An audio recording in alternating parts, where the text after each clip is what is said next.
Okay, we're streaming, so let's go on the record.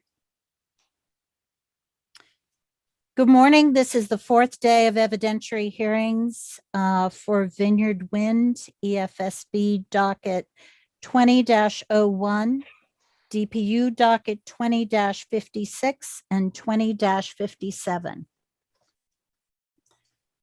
I'd like to welcome those of you who are here back to hearings today.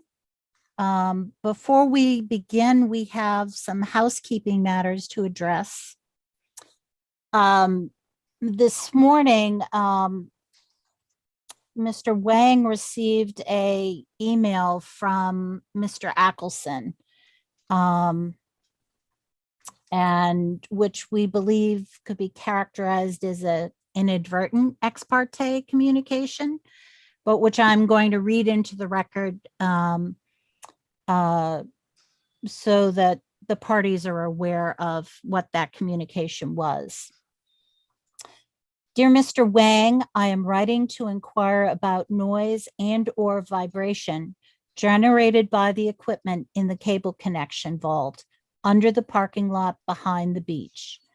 The EFSB has looked into noise and vibration around the substation, but I didn't see similar questions about the beach interconnect. Is it appropriate to request that such questions be asked? Sincerely, Mark Ackelson.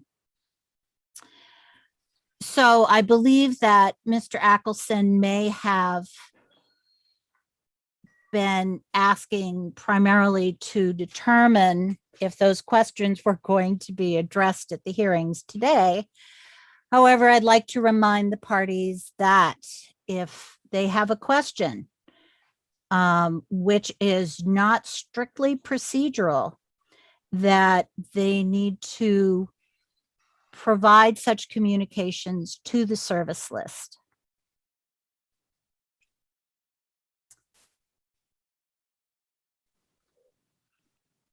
And I know that Mr. Eugenio is not present today, but I did inform him of his client's communication and the fact that we were going to notify the parties on the record at the hearing today of the communication.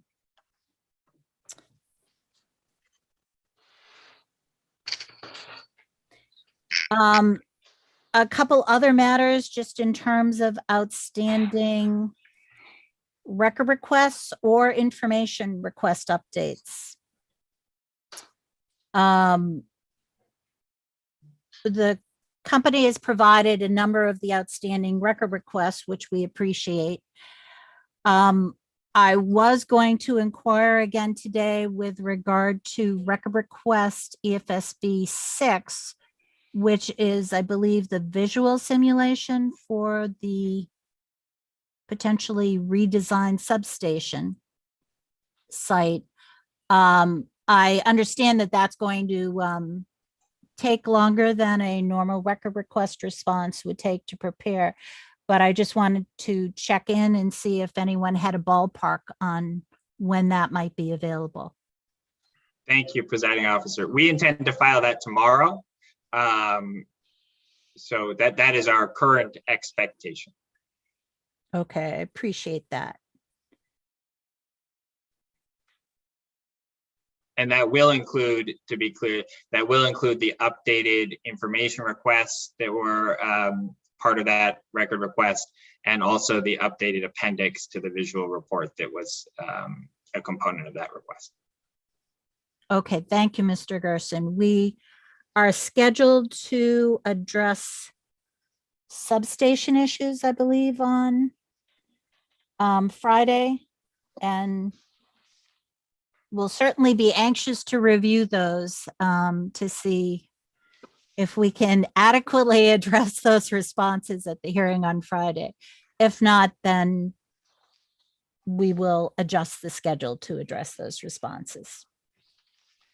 We will certainly try to get them to you as soon as we can. Our expectation is tomorrow, but we will do everything we can to get them to you, as early as possible. I understand. Thank you, Mr. Gerson. And I believe there are some issues that we would ask Eversource's counsel to address, but I don't believe that they are in attendance on the Zoom meeting today, so we will hold those. In that case, is there anything else to address initially today? Just a few minor procedural things from Vineyard Wind. First, we appreciate the progress that was made last week, and we want to make sure that the siting board understands we are prepared today, if we finish the offshore topics, to move on to some of the topics that were scheduled for Friday. We do have the team today that could handle those topics as well. In particular, we have our noise experts here today. And then on a going forward basis as well, we certainly want to make this as efficient for everyone as possible. So to the extent that we begin to get ahead of schedule, we will do everything we can to make sure that we have panelists available so that we could move on to the topics that are scheduled for the next day if we reach the end of questioning on scheduled topics. I appreciate that, Mr. Gerson. We're also trying to accommodate the interests of the interveners who have not been participating on a daily basis in the Zoom meetings to date. The schedule that was provided for the topics that are going to be addressed and the witnesses who will be available to testify regarding those topics were provided to them, and they may in fact be relying on the schedule that was provided. So we will provide the opportunity to the interveners to address the topics that were scheduled for a specific day. But we appreciate the accommodation the company's been making to make witnesses available as the staff moves through their flow of questions. Yep, certainly understand that, and would be supportive of, at some point, maybe we need to adjust the schedule. I certainly don't think we're there yet, but also perhaps letting people know in advance that on given days, we may move into the topics for the next day in advance so that people are aware, because we do want to be respectful of everyone's time and have full days where we can make as much progress as possible to the extent possible. I appreciate that. And we also don't want to rely on the company to be yanking witnesses back and forth from one day to another, depending on where the flow of questions come from the different parties. So I appreciate that. My second note for the panel today is related to that last point the presiding officer made. We do not have on our panel today Mark Bartlett, one of the experts on the Stantec team. We have a tremendous breadth and depth of expertise on the panel today, and I believe they will be able to answer any question. They are aware, to the extent we do reach into topics that would benefit from Mr. Bartlett's expertise. We may ask you to hold off until he is here next week, but I do believe that's quite unlikely. And does that mean Mr. Fitzgerald will be providing double duty today? That's correct. Mr. Fitzgerald is going to try to be himself and Mr. Bartlett today, but did want the panel to understand he is part of a team at Stantec He has particular expertise. Mr. Bartlett has particular expertise. We believe we have the panel here today that can answer any question that may come up. Just wanted to give advance notice that there's a very small chance we will hit something that we would want Mr. Bartlett to weigh in on, and the witnesses know that they can let you know in the event that happens. Okay, thank you, Mr. Gerson. I believe we have some new witnesses for the panel who would need to be sworn before we proceed today. That's correct. Oh, excuse me. Ms. Sharkey, I was just wanted to note that I think the scheduled topic is to finish up the landfall construction impacts. After that, I have some just general questions on onshore constructions that I'd like to run. I'm pretty confident that the panel will be able to handle those.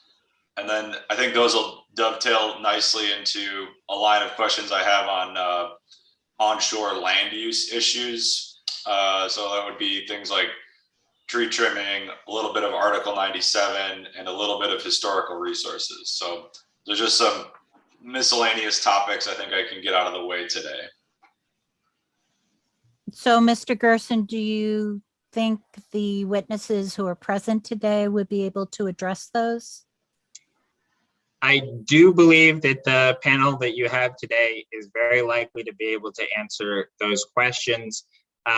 Similarly, there is a possibility that some of those paths would lead to questions that would benefit from other experts, and our panelists may let you know that specific questions would benefit from being raised on a day when others are available. That said, I do think we have a panel that can very likely answer your questions today. Thank you. So, Mr. Lang, would you like to present the new witnesses for today? And I would remind the rest of the panel that they have already been sworn. I would very much like to do that, presiding officer. Thank you. Our new witnesses today are Rob O'Neill and Ken Fitzgerald. Gentlemen, if you could raise your hands so I can see it within your Zoom window. Do you solemnly swear to tell the truth in this proceeding? I do. I do. Thank you. Mr. Lang? Yes, so I'll begin with Mr. O'Neill. Mr. O'Neill, could you please state your name and business address for the record? My name is Robert O'Neill.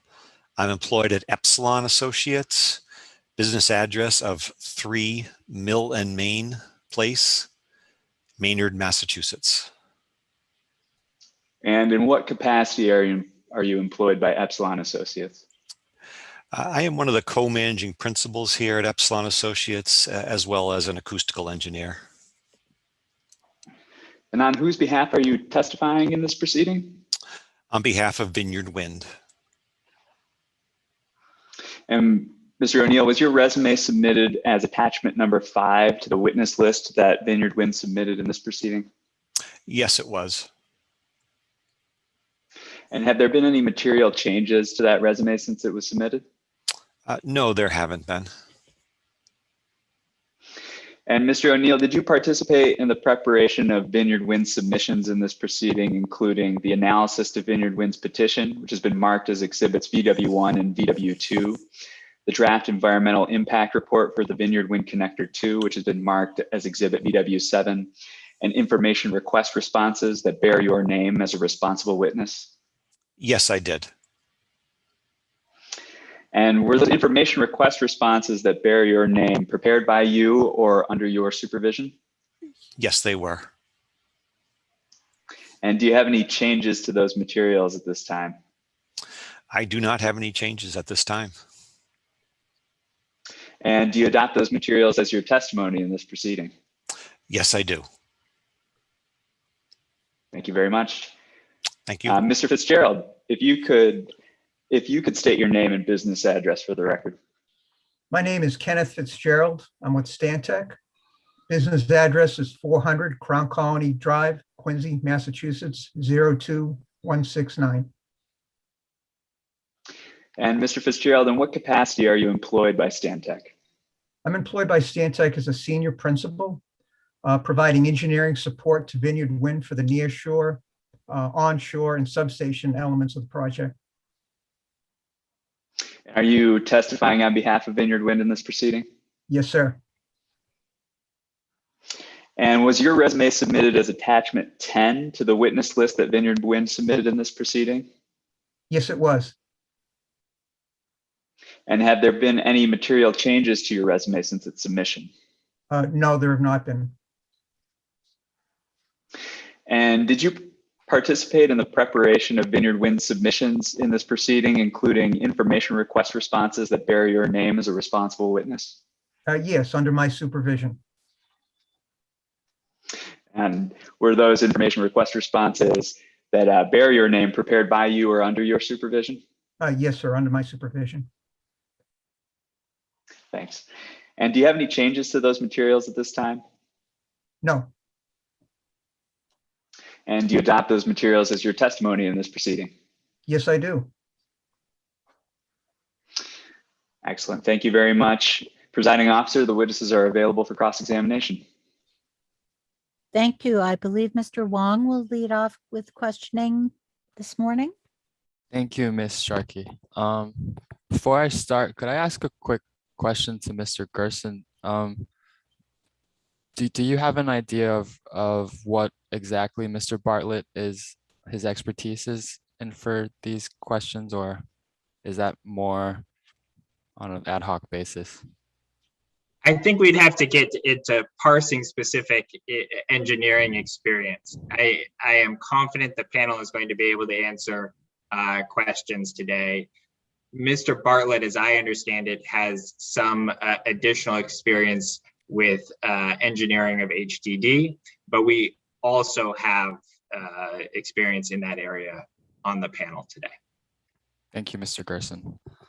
Okay, so before I get into the landfall construction questions, I'd like to look at the supplemental response that the company provided to us on Tuesday, I believe. It's EFSB-MC-6 parens S.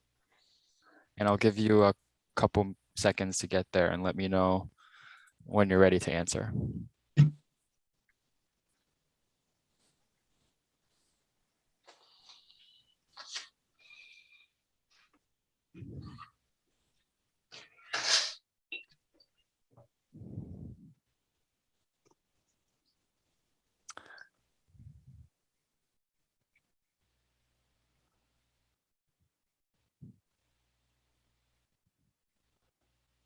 While you're getting there, I'll just for audiences that don't have access to the information request, the company slightly modified its answer about the direction of the nearshore cable section installation. Is someone ready to answer? I would just say, since that was a response that was filed on Monday, if any of the witnesses need that, Aaron or I could provide it to you. Hold on. I'm just bringing it up now. Thank you, Mr. Wong, if you have it right It's there right in here. front of you. Yeah, Yep. It was taking me a little longer than I had hoped to navigate to that. Yep, so the MC-6 and the modifications are here. So I'll just ask my question. Could the company describe the benefits of either option of going towards the landfall site or going away from the landfall site?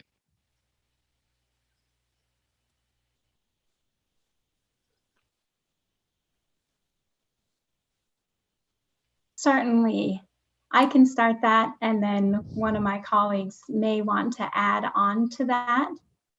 The ultimate decision will really depend upon the final contractor and their specific tools and their specific approach for the nearshore section.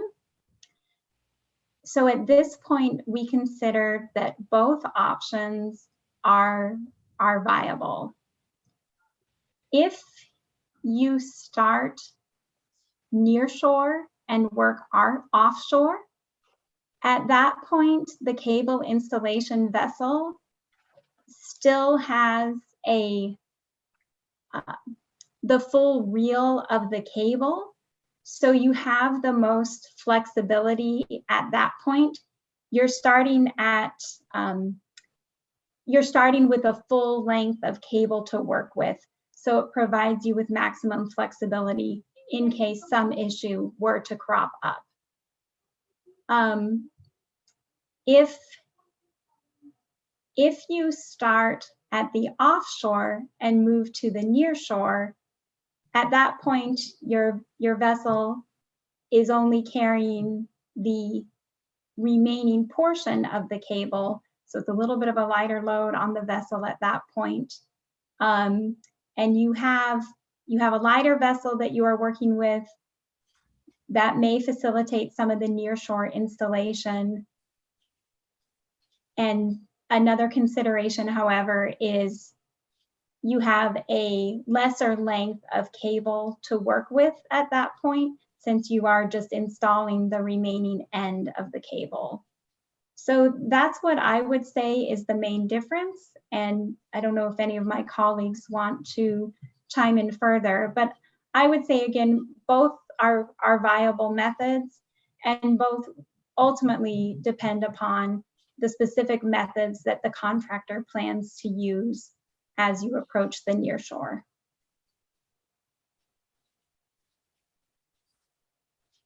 Thank you, Ms. Hartnett.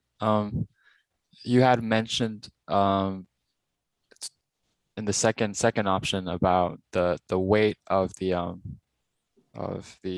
equipment, like you'd have less cable and it would be lighter. I wasn't sure if you were suggesting that that would make it more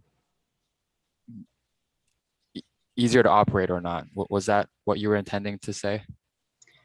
I was intending to say that it is my understanding that a fully loaded cable vessel versus a vessel where much of the cable has already been installed, that there could be a slight difference in weight or in the required draft for that vessel, the required water depth. That's what I was trying to say. And so that will be one of the operational considerations that will be evaluated as the contractor is determining what method they will use to bring the cable to the near shore. Thank you, Ms. Hartnett. You'd stated required draft. I'm not familiar with that term. Could you expand on that? Thank you. Certainly. The required draft is the required water depth that the vessel can safely operate within. Thank you. And so I can understand, a heavier vessel would require more depth. Does that make sense? That is correct. Thank you. Okay, so I'm gonna move on to the landfall questions, unless anyone else has questions on that. Okay, so if I could refer the company to its response to EFSB-LF-3, I just need some clarification on some of the wording there, and let me know when you're ready to answer.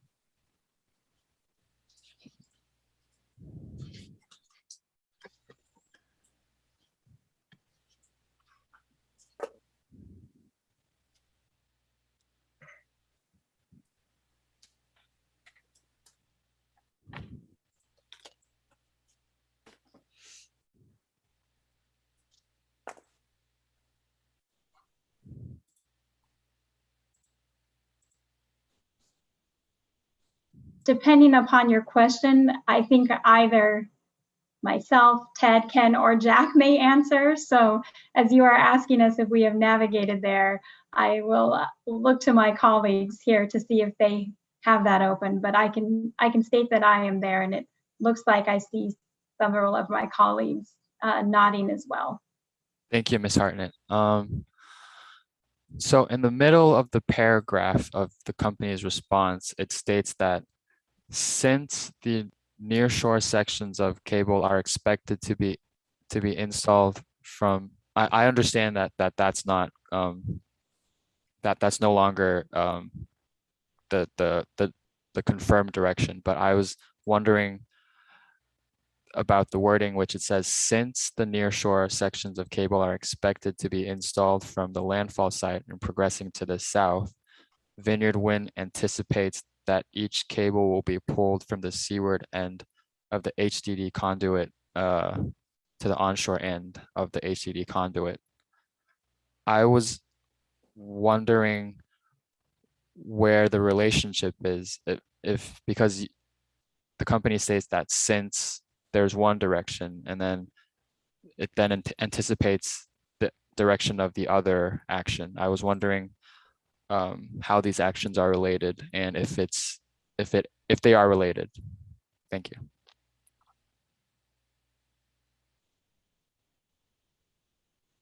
I can start that one as well. So that the statement that we gave, where we say that Vineyard Wind anticipates that each cable will be pulled from the seaward end of the HDD conduit to the onshore end of the conduit, that statement would be true in either event, either of starting at the near shore and moving offshore for the submarine cable, or starting offshore and moving near shore. In either case, depending upon the direction of installation, there would be a length of submarine cable that would be pulled into the HDD conduit. And in either case, pulling in is expected to commence from the offshore end of the HDD conduit to the nearshore end. And I'll see if any of my colleagues want to add to that. Yeah, I think that covers it, and maybe I just add a little bit so that maybe it's easier to picture. So essentially, you'd have a cable installation vessel with a large reel of cable. That vessel typically cannot come into very shallow waters. So normally, when you get to this point in the installation, you would spool out enough cable to basically pull the cable in the seaward end of the HDD, pull it through the HDD, which is roughly 1,000 feet, and then have enough cable at the other end to get it to the splice vault and make the connections eventually. And you use a series of floats essentially to do that. So you would spool out maybe a couple thousand feet of cable. It would float on the surface. You would pull that in through the HDD conduit. Then you would successively remove the floats and settle the cable on the bottom, and then actually start the jet plow installation from there. And you would do that regardless of which way the cable installation is going for that final stretch. I don't know if that clarifies it all, but that's the general drill. It does. Thank you both for the answer.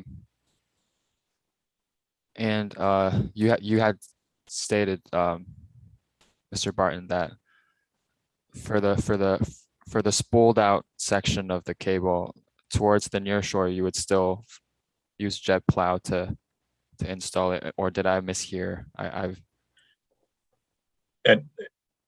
No, you didn't, and there might be other techniques used for the very end of the HDD, the ocean end of the HDD where you're starting. But once you get past that by some small distance, then you would start to use the normal installation technique, which we're assuming is going to be a jet plow.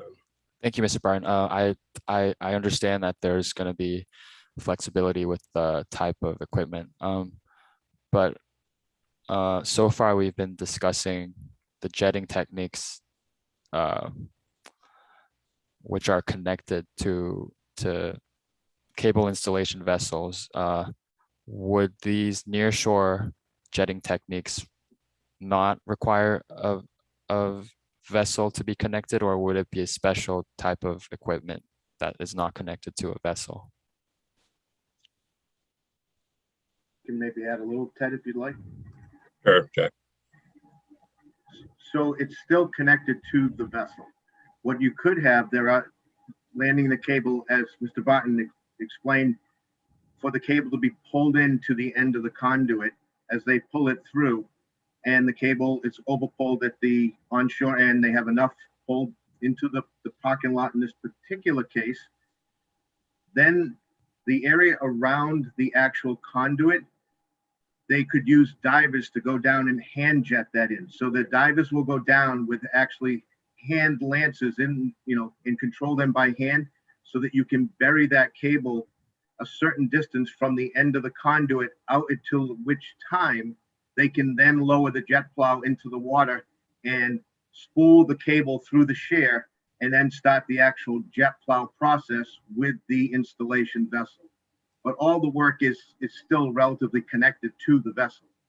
Divers would be deployed from the vessel or a support vessel around it. Thank you, Mr. Aruda.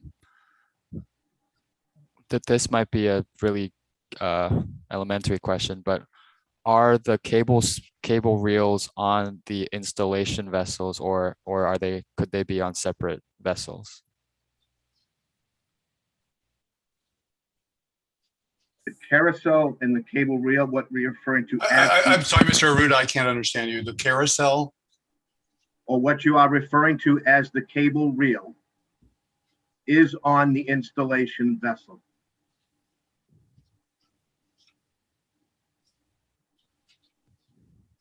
Okay, I understand. I'm just trying to picture the why you would spool out the cables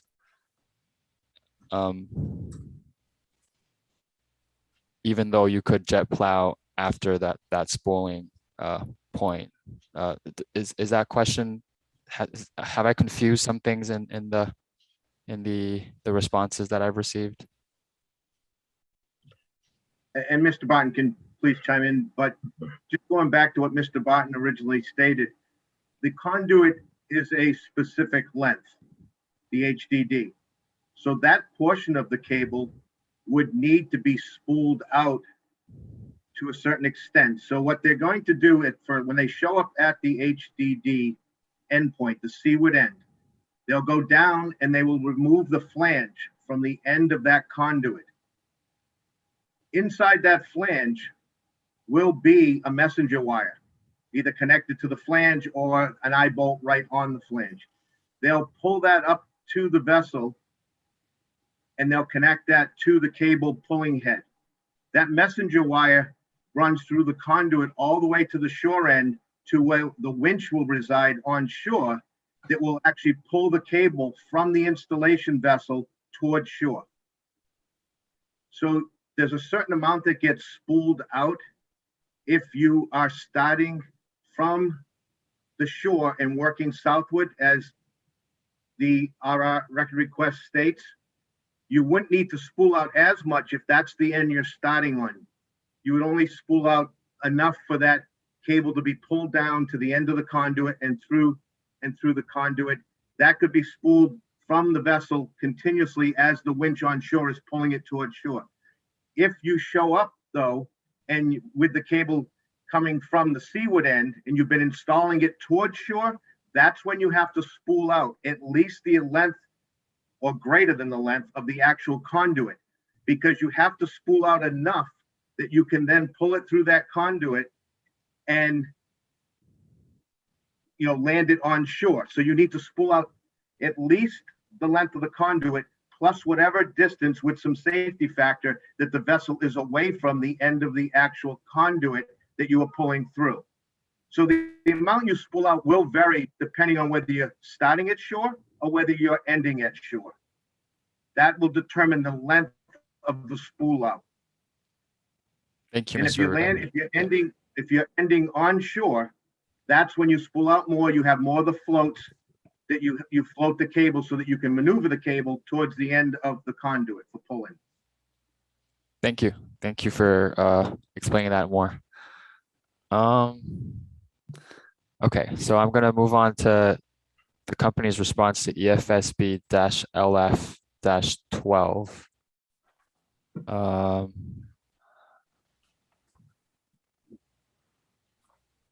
And it's a record, it's an information request response that talks about the HDD exit point. And again, I realize that we've received that the direction of the that the direction isn't decided yet. Oh, I'm sorry. I believe in the previous responses to the previous question I had that you've stated that for the cables they would most likely be pulled in one direction. Is that correct?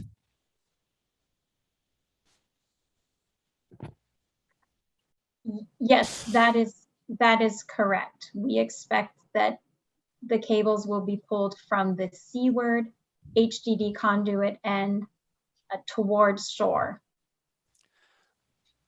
And the next question I have might be related. Is there, and it sounds like there shouldn't be, but I like confirmation that would there be a direction that the cable has to be pulled based off of the direction that the conduit is pulled or pushed? Because I'm imagining, and this might not be analogous, but like for onshore HDD, it seems like there's a directional relationship, if I'm not wrong, with pipe reaming and such. But that might be for natural gas. Please explain if I'm not making this clear. I'll take a stab at that. Mr. Wang, if your question is whether or not the direction in which the conduit casing is pulled is related to the direction in which the cable is pulled, they're both done by each are done by separate contractors. And as such, what is done for the HDD install will have nothing to do with the way the cable is installed. Two different contractors, two different techniques. Thank you. That's really helpful. Okay. And the conduit is separate from the conductor casing. Is that correct?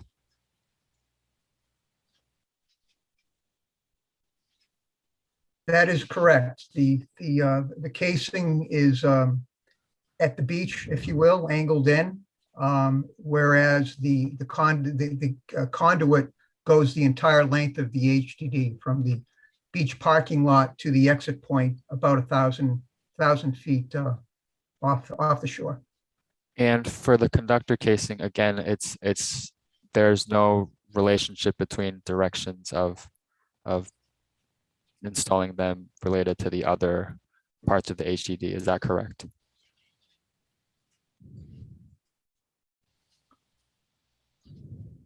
So can I just ask a clarifying question? We're talking now strictly about HDD process. Yes. We're not talking about cable landing right now at this point. It's strictly the HDD process we're referring to when we say conductor casing. Yes, for this question. Yep. Okay. So the casing would need to be pushed. The the entry casing that would be started in the parking lot in this particular case would need to be pushed in from the parking lot towards the sea, towards seaward.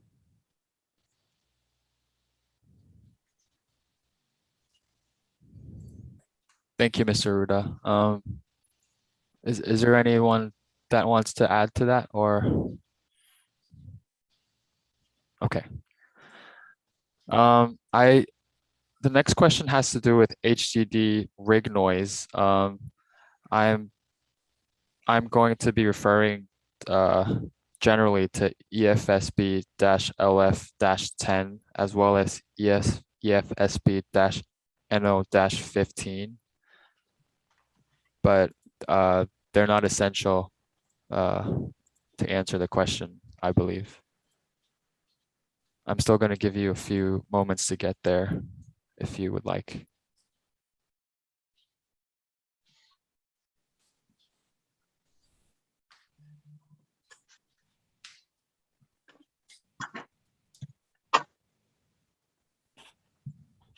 So EFSB-LF-10 provides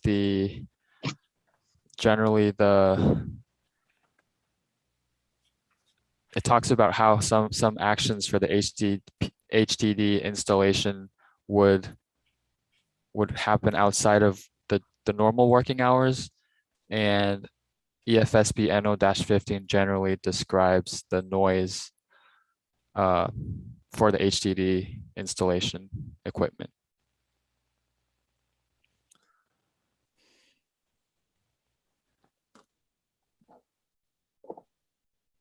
If you're ready, okay. So first question is, does the company expect that pipe and cable pulling works would generate noise during construction?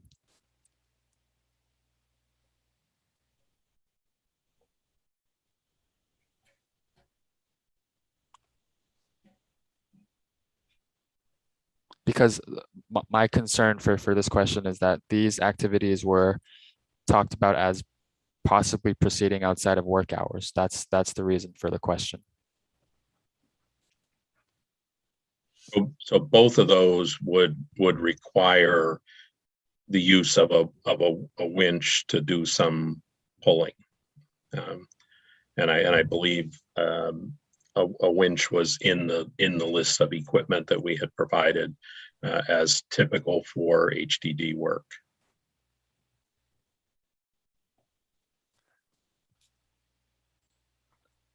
I don't see a winch specifically listed in NO-15.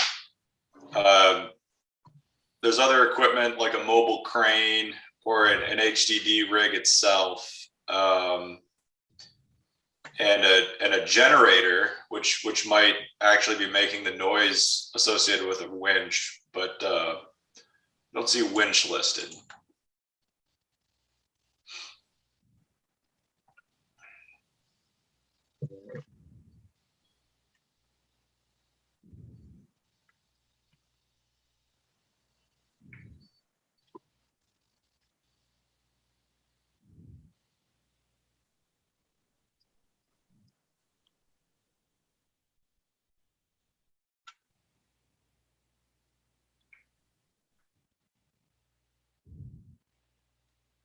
Yeah, Mr. Hazel, you're right.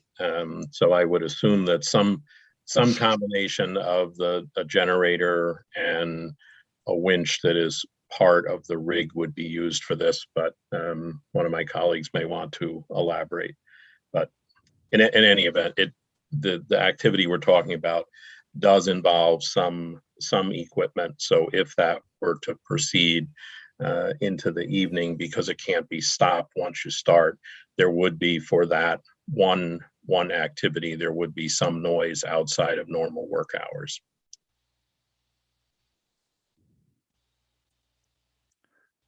Mr. Barton, you stated that the winch might be part of the HDD rig, or did I mishear your testimony?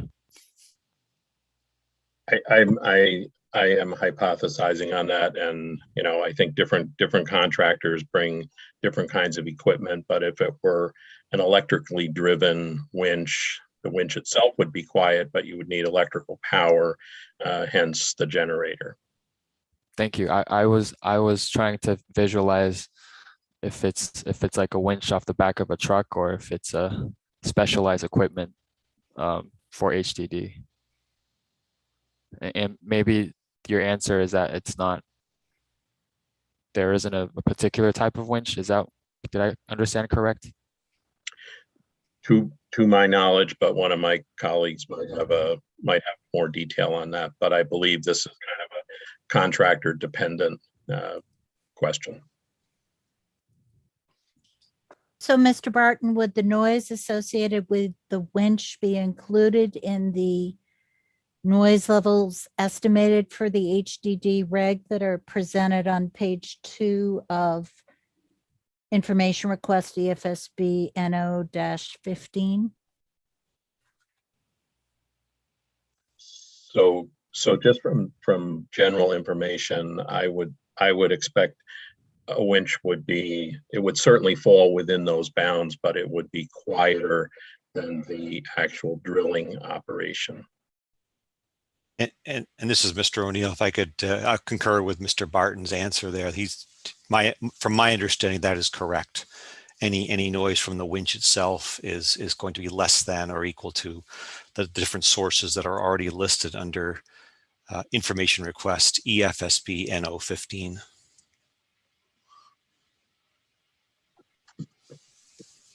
Do you think it would be easy for the company to just provide that or to just go back and figure it out and then send it to us in a record request about cable pulling noise activities, or do you think that there's something on the list that's provided in NO-15 that is a good approximation of the noise? Apologies, Mr. Wang, are you referring to noise from a winch? It was unclear from your question. I have the benefit of looking at the transcript as it comes across. If a winch is the main, if a winch and its generator are the main noise providers, noise givers of this activity, then the answer is yes, Mr. Gerson. Maybe just to clarify, Mr. Wong, if you could restate what the record request might be. Okay, so if the company is not sure that any of these already listed noise sources are a good approximation of cable pulling by a winch during construction, could they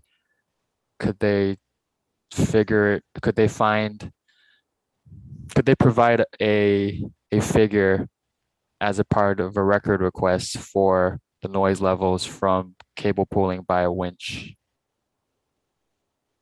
Is that clear enough? So as record request EFSB 20, could the company provide an estimate for the noise levels from cable pulling by a winch? I don't want to speak for the witnesses. I'll let them respond to whether or not we could provide that. But I do think the question started by asking whether they could provide the information now, and I want to make sure they have the opportunity to do that before we formalize the record request. What I might suggest is perhaps during our first break, I have some ideas. I'd like to just caucus with my fellow panelists, and we might be able to get you the answers straightforward without having to get into a record request for that, Mr. Wang, if that's okay. Okay, why don't we leave it as a record request for the moment? And if the company is able to provide the response sufficient to clarify the information that Mr. Wang is looking for, then we'll withdraw that record request. Thank you. Mr. Young is eager to talk. John Young with the EFSB. I have a piggyback question on that, I think.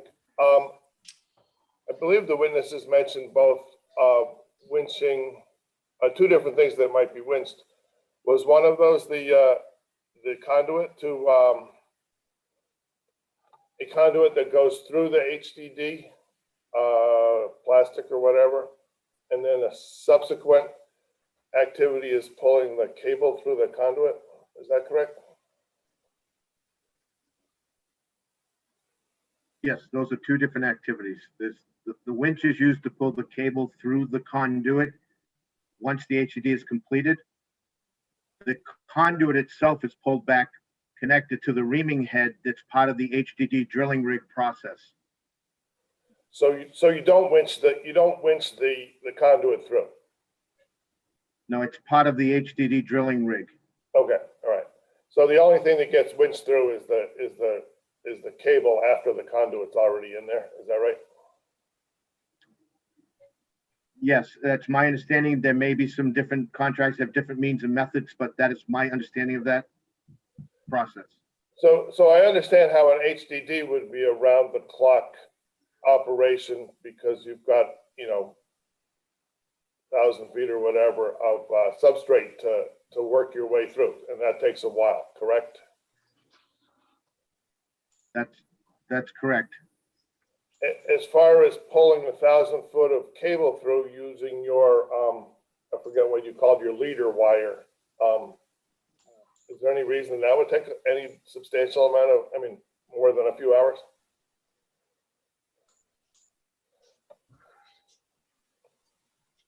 Mr. Arruda, you switched you muted yourself instead of unmuted. Yeah. I apologize. No, you're 100% correct. Pulling of the cable through the conduit to shore is a relatively short duration. That's done in a matter of hours, not days. Okay, that's the extent of my follow-on. I don't know if that affects the record request or not, but thank you for your answer. Thank you, Mr. Young and Mr. Ruda for clarifying. I believe my question was confused. So would since HDPE is the likely HDPE pooling is the likely activity to occur outside of work hours, would the pooling of the HDPE I'm sorry, with the pulling of the what? HDPE conduit would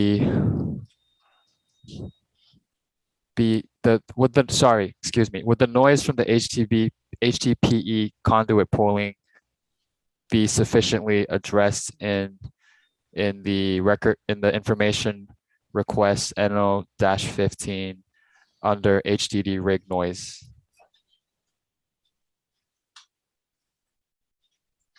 Yes, that addresses it, Mr. Wang. And it under HDD rig, it has during drilling and during casing advancement. Which one of those would be applicable? The 87 dBA during casement advancement. I'm sorry, I couldn't understand you, Mr.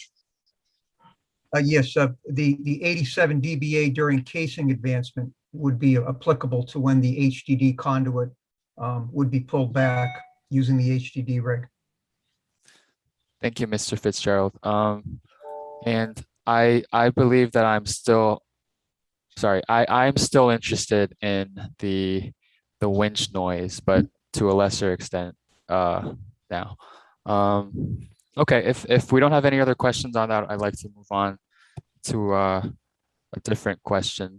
I'd like to have a follow-up question. Yep, go ahead, Mr. Thank you. Hazel. I think Mr. Arruda mentioned earlier that in addition to the HDPE conduit at the entry point on the beach, there's also a sleeve or conductor sleeve. Can you describe how the conductor sleeve is installed at the HDD entry point?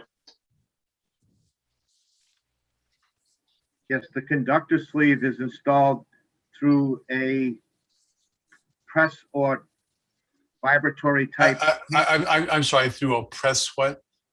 is pressed in using the drill rig or in a vibratory type hammer process where you are actually kind of hammering in that casing before you even start your drill process. And this is a similar line of questions to what Mr. Wong was asking, but is that vibratory hammering process captured in the list of typical noise sources in NO 15?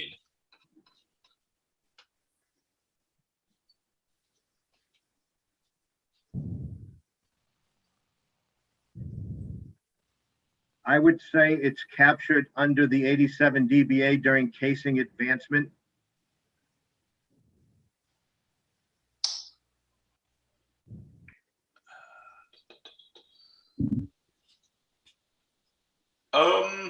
I'd like to just go ahead and issue a record request that the company double check the noise levels at 50 feet associated with the installation of the conductor sleeve using the vibratory hammer type process that Mr. Aruda referred to.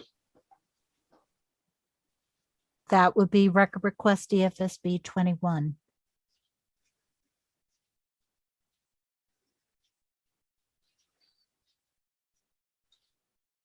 I'm all set, Mr. Wong. Thank you. Thank you, Mr. Hazel. To piggyback off of Mr. Young and Mr. Hazel's question, with regard to the conduit pooling, HDPE conduit pooling, I'm trying to envision how the HDD rig would facilitate that. Could someone give me a high level description of what that looks like? If not a winch pulling, how does that get pulled from an HDD rig?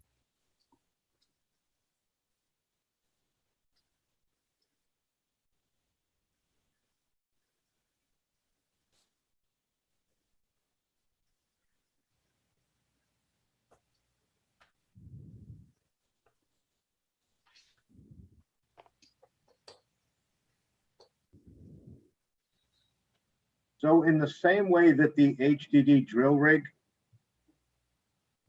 pushes the drill string forward during the forward drill process, it just works in the opposite direction when it reverses and starts pulling the drill string back towards the drill rig. You keep adding sections of drill pipe as you're going forward, and then you remove drill string or drill pipe as you come back towards the drill rig. Thank you, Mr. Aruda. One more question on that. I seem to recall that the HDPE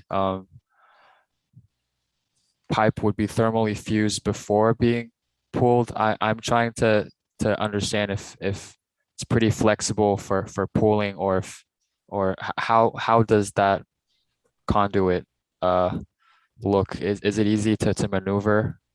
Is my question, essentially. Well, as Mr. Barton said, it's over 1,000 feet long, or give or take. It's not easy to maneuver, but it is flexible, and it's designed specifically for this application. They'll design the conduit casing itself for this application, so it can be flexed and maneuvered in to follow the profile, the drill profile. But it would be, each contractor will have its own means and methods, but a common practice is to fuse all of the sections together. If you're going to pull it in from the offshore, and you float it to the offshore location, and then you submerge it and start pulling it through once it's connected to the reaming head as it's being pulled back to shore. Thank you, Mr. Aruda. That's helpful. Mr. Barton? I was just going to add one thought to that, sort of take this back to the origin of this line of questioning. So once you start to pull that casing back, that is the activity that has to be done in one motion. Because if you get part of the casing pulled in and for some reason you stop, it could be very difficult to get it restarted again. So that's fundamentally why you do that as one continuous motion and why that might spill over outside of a normal workday.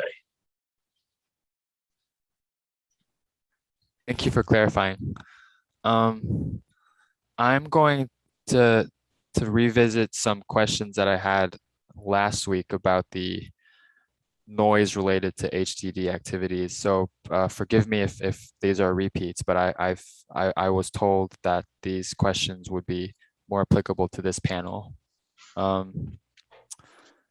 So to start off, I think Mr. Hazel asked some questions about the conductor casing installation, and did I hear right that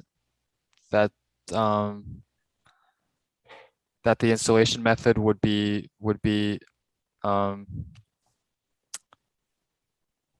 drilling? Sorry, By- what? that the installation method would be by drilling the conductor casing into the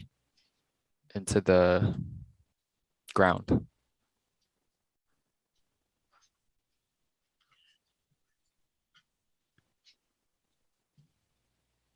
Can I suggest, just to start this, Jack, could you give a brief explanation of the function of that casing that we might use to get the HDD started from the landward end, as opposed to the plastic casing that we would pull back from the ocean end of the completed HDD bore. And before that, Mr. Barton, if I may, this question is from the company's response to EFSB-LF-1. So Mr. Ruda, when you're ready, please provide the description, and then we'll ask follow-up questions based off of that. Thank you.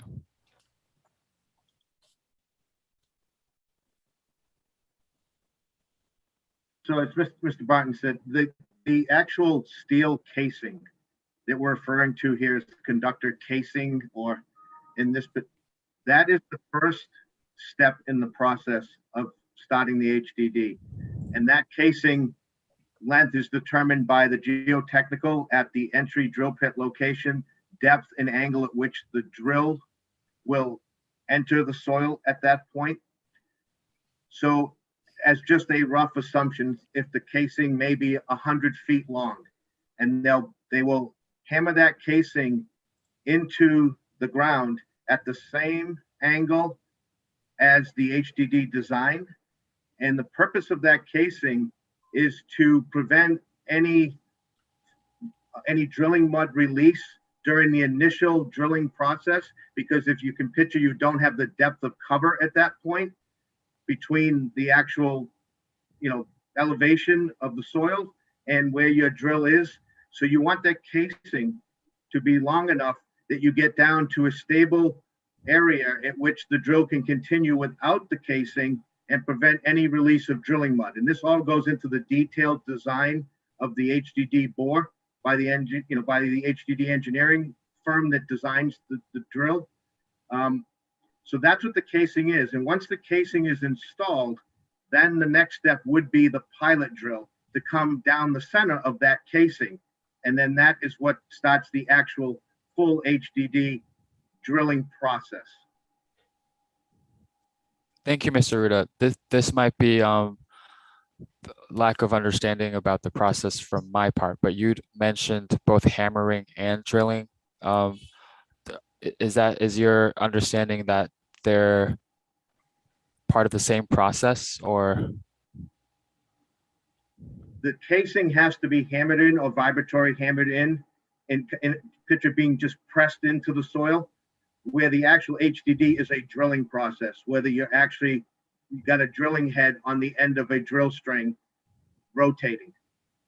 Okay, so it's a separate process. The casing is vibratorily hammered in, and then after that, the drilling is for the HTD. Is that correct? That's correct. And the drill rig can be used for both of those. And the extent of the vibratory hammering or the hammering process is really driven by the soils and the size of that casing. You know, they'll press it in as far as they can, but then at some point they may need to actually hammer it in. And when the work is complete, that once the HDPE conduit is all installed and complete, that casing gets removed. Thank you, Mr. Ruda. And as we've talked about, and just to confirm, the casing advancement, which is by hammering, is fully covered under the noise impacts described in NO-15 under the 87 dBA figure for HDD rigging. Is that correct? Let me take a stab at answering that question. There's actually a fairly good discussion of this exact process, Mr. Wang, and in the draft EIR document in chapter 10, there's some good discussion in there about what Mr. Ruda was just talking about, that initial sleeve, either pushing in or if you have to impact hammer it in under the worst case, depending on the soil. There's a discussion in there on page 10-47 and 10-48 of the draft EIR.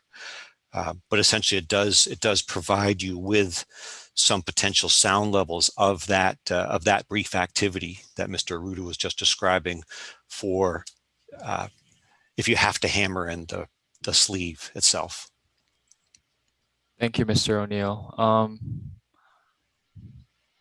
I'll have to follow up with that, but and this question might be Mr. Young, go ahead. Mr. Aruda, what about the process you just mentioned? It would seem to me that sucking or pulling out 100 feet of steel from the sand would not be an easy thing. What's the mechanics on that when you're all done and you want to pull that sleeve back out? My understanding, Mr. Young, it's the same process as putting it in. You would use a vibratory or an impact type hammering process to remove the casing. Can you hammer in reverse, like hammer toward your face? Yes, yes. So that would be the same noise levels for pulling it out as it was going in? Yes, I would. That would be a safe assumption. Yes. Thank you. Thank you. Mr. O'Neill, had a quick look at the pages you've provided. I have a general question about, in your opinion, whether so as Mr. Aruda described, the hammering of the conductor casing into the ground depends on the type of soils and the conditions on the ground. Would you be able to confirm whether the noise levels provided cover the worst case scenario, or if that's just a typical scenario for noise from that action? That's a fair question. I would say that the sound levels that we have in the document here, those were actual HDD impact hammer measurements that we measured a couple of years ago under different soil conditions. I would expect that there could be slight variations depending on the soil conditions, but the primary sound is the impact itself of the hammer against the steel casing. So I would not expect a wide variation in sound levels depending on whether you're doing this on the beaches of Cape Cod or where we measured this particular project. The sound levels in here of 102 decibels at 50 feet are pretty consistent across the literature in terms of impact hammer type of sound levels. Thank you, Mr. O'Neill. This question next, the follow-up question on that I have might not be particularly specific to this project, but in your opinion, how should noise impacts be? Sorry, do noise impacts does the sorry do the does the duration of noise impact does the duration of a particular noise factor into our description of noise impacts? So I'm just imagining if it's harder to get in, you're having the same sound of knocking in the sleeve, but obviously if it's harder to get the pipe into the ground, that you're going to have it more consistent and so on. If I understand your question, it sounds like depending on soil conditions, it might take a different amount of time for the impact hammering of that sleeve to go into the ground. That's probably fair. I'd have to defer to my other colleagues in terms of a duration. I heard Mr. Aruda say perhaps only 100 feet of conductor sleeve, and obviously the specifics are up to the contractor, but driving 100 feet of conductor sleeve into the ground does not strike me as a type of activity that's going to go on for several days. So once you're starting to hammer, that sound is going to be relatively consistent, whether it's for 1 hour or 4 hours or 8 hours. Thank you, Mr. O'Neill. I appreciate that. Ms. Sharkey, I'm okay with the noise questions. I have a couple more about landfall construction, but I think this is the normal time for a break. You're right, Mr. Wong. Why don't we take a 15-minute morning break and we'll be back at 11:30.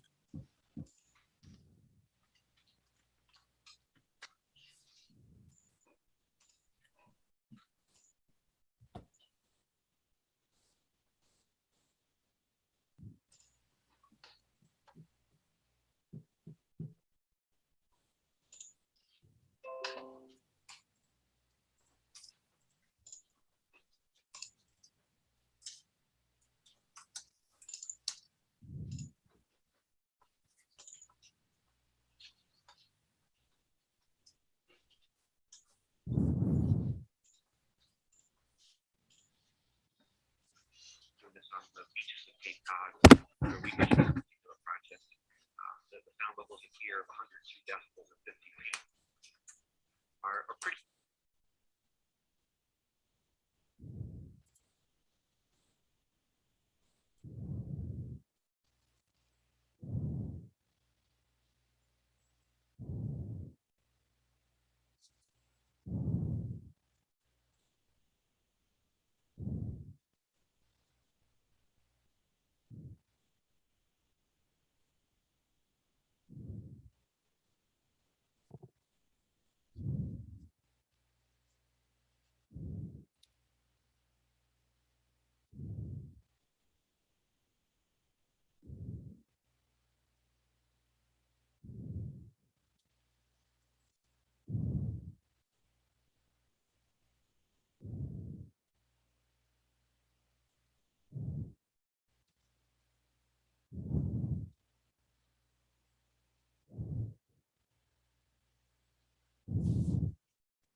Mr. O'Neill, I have a word question for you, please. Yes. I heard the word as refactivity. Is that a word? Did I hear correctly? But essentially, it does provide you with some potential sound levels of that refactivity that Mr. Arruda was just describing. That is definitely not a word. It's not a word I found, and it sounds that way as clear as a bell when I listen to the audio. I think you said brief activity. Ah, yes. Well, there you go. That's Zoom for you. Thank you. Thank you, Maria. Zoom. That's exactly Zoom, what it was. Not me. Great. Thank you. Sure. Okay, let's go back on the record. Okay. So before we move on to the other landfall construction questions, I have a couple more noise questions. Could I refer the company to its response to EFSB-NO-14? In this response, the company talks about generally the residences that would be close to the HDD activity for the landfall site.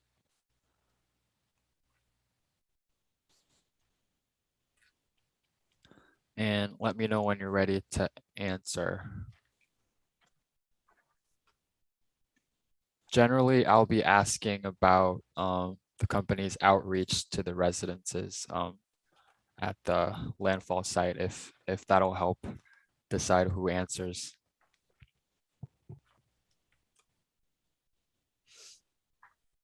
Okay, looks like Mr. Rostrom and Mr. O'Neill are ready. So in the last paragraph of the company's response, towards the end, it states that, as is the company's practice with Vineyard Wind Connector 1, it is the company's intention to communicate with owners of residences that could be occupied when construction schedules become more certain, to ensure that homeowners are aware of pending activities. Could the company state what sort of communication that might look like?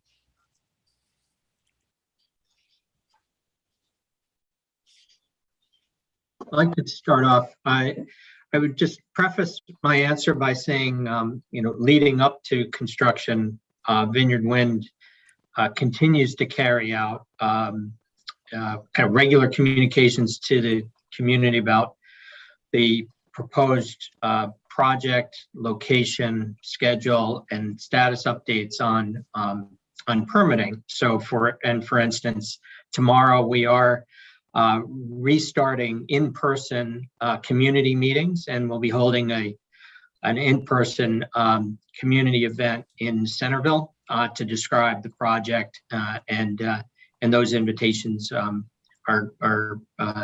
distributed to maintain an ongoing communication. So I would just say, leading up to construction, we do make continued efforts to keep the community and stakeholders informed, so that as we get closer to construction.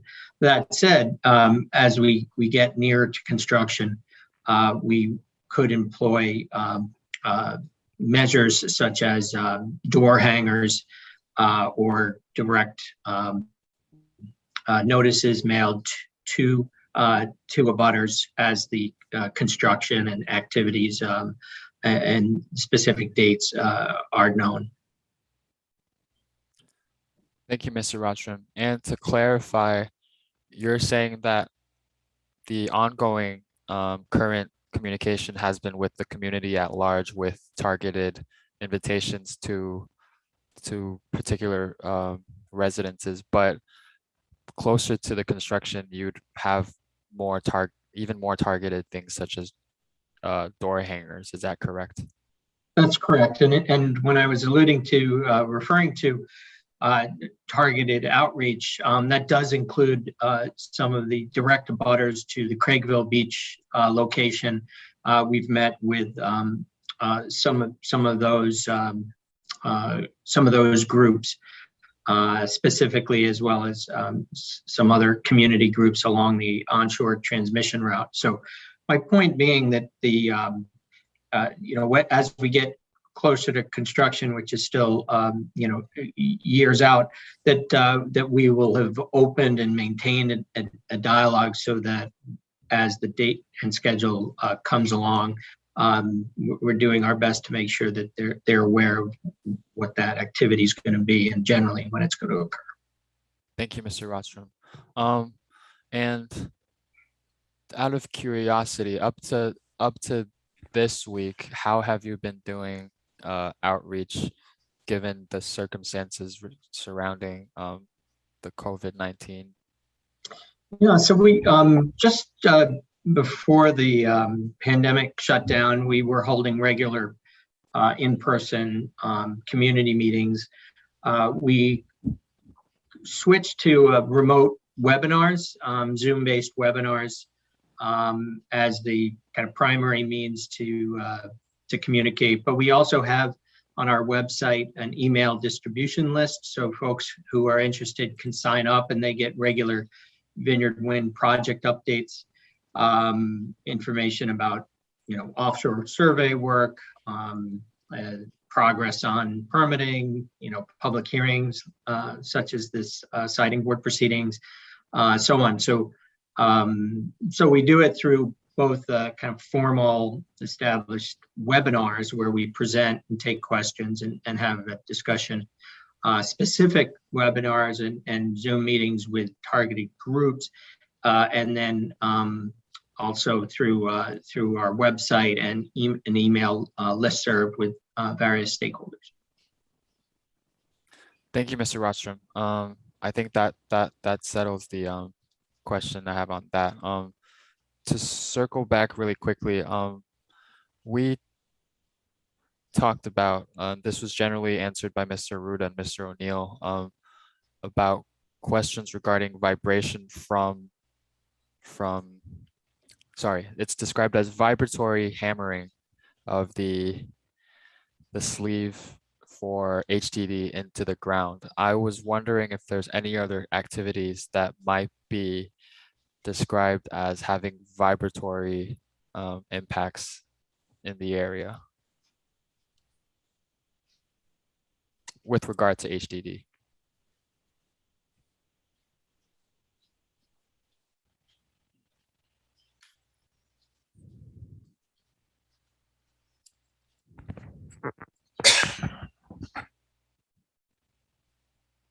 Jack, you wanna tackle that one? I'm not aware of any other activities related to the HDD that would have any vibratory type hammering process. And if I may elaborate just a second on that, I think just to be clear, Mr. Wang, the reference to a vibratory pile driver, there's really two types of ways you can drive these things in. One is through a vibratory pile driver, where there's I don't know if you've ever seen that, but it's a very rapid succession vibrating motion, which then pushes the pile or the caisson or the sleeve, whatever you're trying to drive into the soil, into the ground.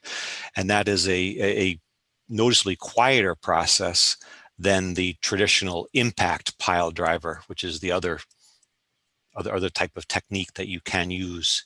And again, my understanding is based on soil conditions, the contractor's means and methods will dictate to some degree which of those two techniques they might use to insert those sleeves. Thank you for the answer, and thank you, Mr. Ruda, for starting the answer. I will move on to the next question. This question is more of me trying to get a direct answer rather than asking a real question. But in the company's response to EFSB-LF-11, it states some requirements that it has with regard to the HDD path. And I'll give you a couple seconds to get there, but essentially I just want to make sure that I'm clear about the difference between a vertical curvature and a horizontal curvature.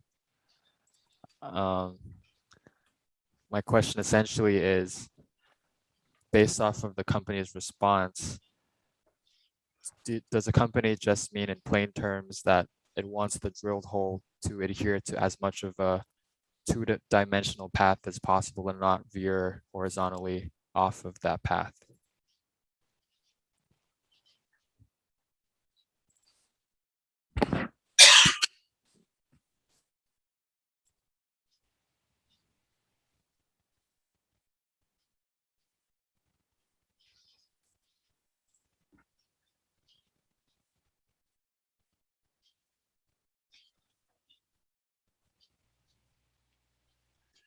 I can read the sentence that I'm referring to, and that helps. It's in part A, and it says that designing a drill hole profile with smooth and gradual vertical curves while avoiding horizontal curvature. This is an additional measure that the company will use to avoid drilling fluid seepage. I'm sorry, drilling what? Fluid seepage. So I think the basic answer to your question is that yes, we want to follow a nice, smooth, gradual curve, and there are profiles of the HDD in the record elsewhere that depict that. So there's a curvature in the depth dimension, but it's other than that, it's basically a straight line. We know where we need to get to a certain point offshore. You start headed in that direction from the parking lot, and this drill is basically a straight shot out. The equipment does have the capability to bend in the horizontal, if you will, but we're not planning to do that to any significant degree. Mr. Barton, I think I understood why you'd want to avoid horizontal, but could you elaborate as to why you would want to avoid a horizontal curvature for the benefit of avoiding drilling fluid seepage? I mean, I think that's a benefit, but the simple answer is it's just simpler to put it in a straight line. There's no reason to introduce another degree of complexity to the drill path in this case. Thank you. On to part B of this response. I need some help with the last sentence.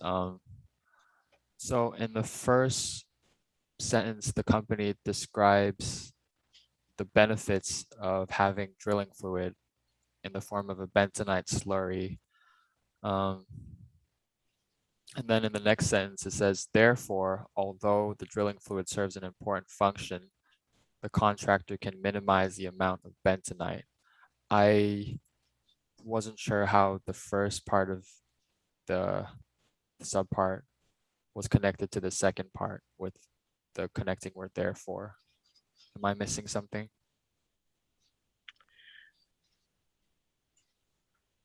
No, and I'll start this, and Jack or Ken might want to weigh in, but I think what we're basically saying here is that for the first, if we're drilling 1,000-foot hole for the first 950 to 975 feet, give or take, we're using the standard we're using a standard method where we're using bentonite for the functions that are described in the first part of subpart B.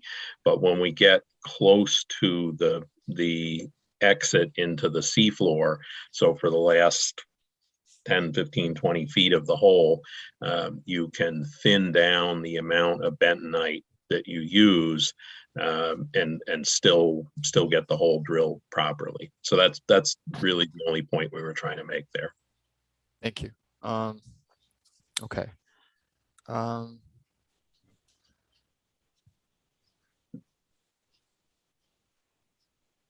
This is a general question. Would the public expect to see this roughly the same amount of HDD related equipment on site during most of the process, or are there, depending on the stage of the HDD process, you'd have less or more material and installation equipment on site?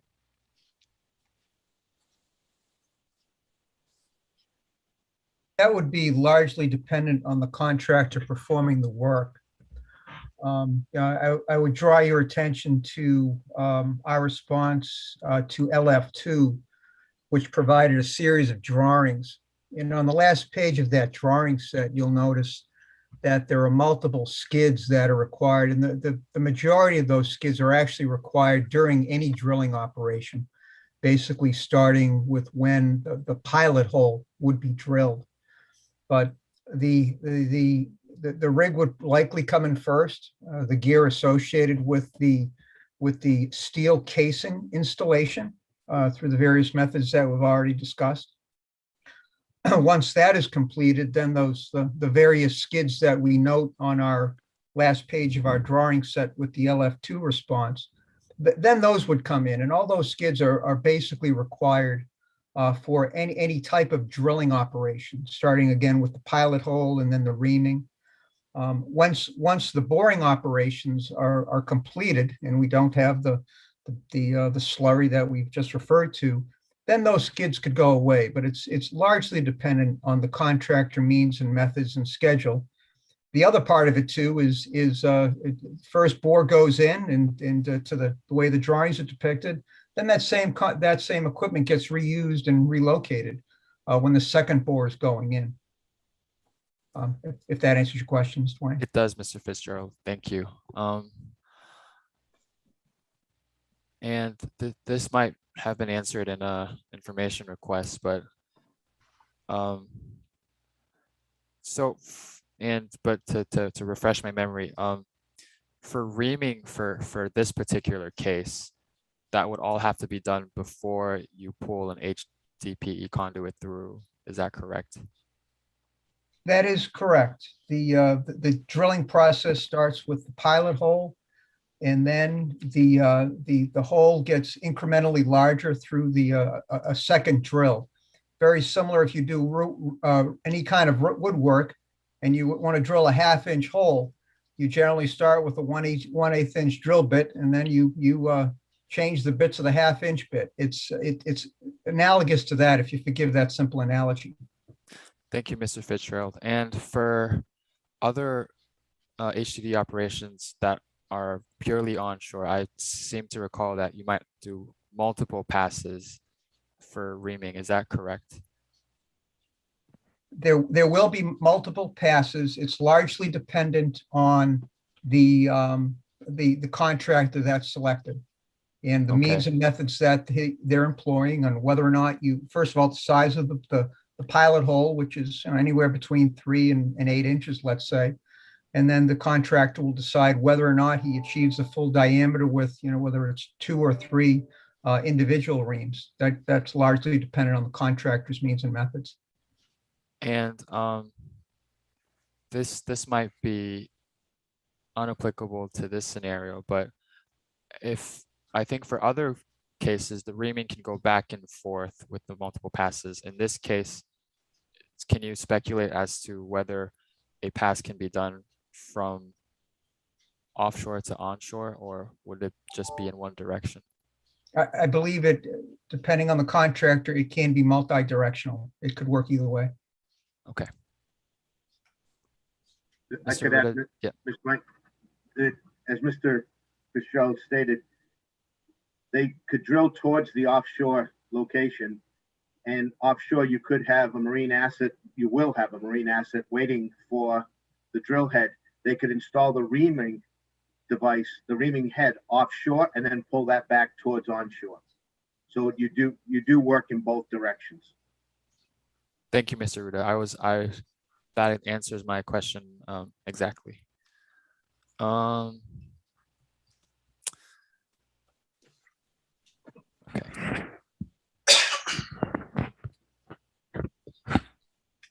So in the company's response to Mr. Axelson's question AK-1, the company describes the maintenance and repair activities that would happen should the company select to use Covell's Beach as the landfall site. And I'll give you a couple moments, excuse me, to get to the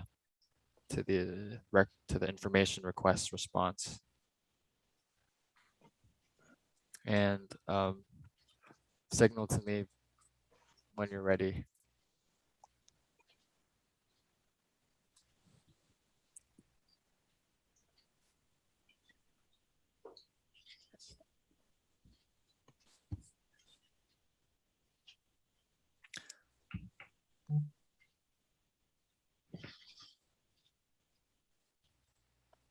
So my question with regard to this is that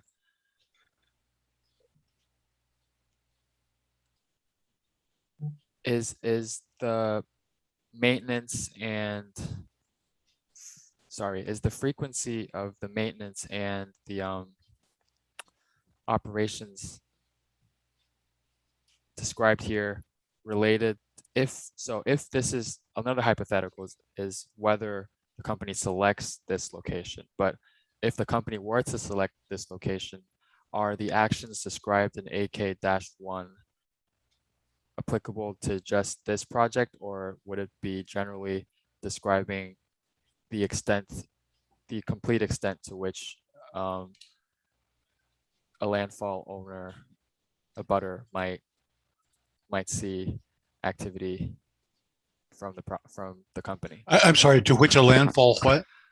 Landfall owner / a butter could expect to see activity from the company. So I can take a stab at this, and Mr. Barton, if you want to obviously add to it, please. If I'm understanding the question, that whether the joint bay or vaults at the HDD location. I'm sorry, Mr. Root, I just can't understand you. Whether the what? Whether the vaults at the HDD location for the splice that takes place for the onshore and offshore cable connection, whether that is at Covell Beach or Craigville Beach, will not change the routine maintenance schedules on the cables and those locations. The preventive and routine maintenance schedules would be very similar regardless of location of actual HDD. Keep in mind, the only thing you see in that parking lot are some manholes, and any maintenance, routine maintenance inspections is strictly just entering through a manhole and doing a visual inspection of the actual vault. Thank you, Mr. Ruda. I think that answers the question mostly. I think my question was also about if you have 4 cables at one site instead of 2, whether there would be more frequent visits, or if it would just be all covered during the same amount of visits.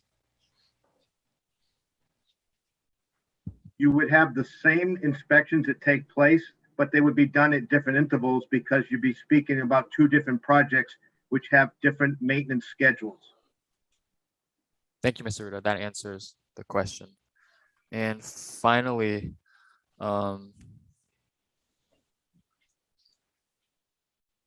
understanding that there's a need for more flexibility, does the company have an expectation as to when it might want to narrow down the landfall site selection?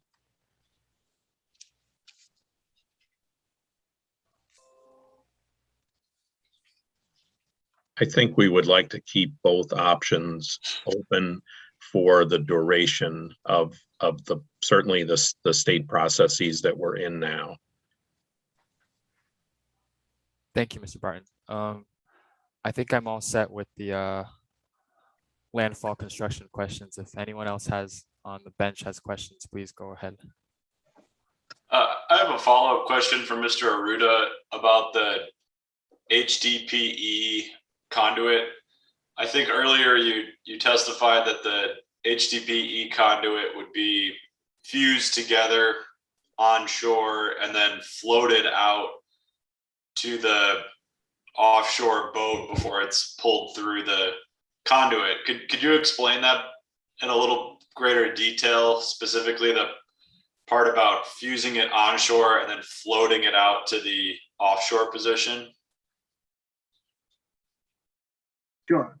Again, I'd go back to each contractor has their own means and methods for this process. And this is one that they could vary greatly between contractors. But a common practice is to find a local area at which you can stage the conduit onshore and fuse it together in the longest sections that you possibly can, depending on the HDD length we're talking about.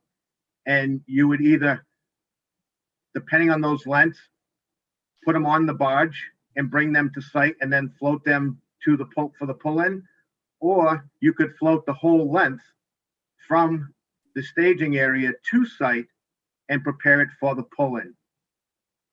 So it comes down to whether logistically, it's a logistic exercise really, as to can you find a location to fuse the conduits together for the length for a specific project and get them to site in a practical manner. So that when you say local, are we talking kind of like the immediate areas around Craigsville Beach or Coville's Beach, or would this encompass like, you know, port facilities in Fall River, or you know, if the company sets up a port facility in Connecticut or something like that, could the string of HDPE conduit be floated from further distances? Yes, it could. It does not have to be exactly in the immediate area. It could be in some of those other locations you just described, and then you just find the appropriate weather window for the towing of it to site. Thank you. I'm all set.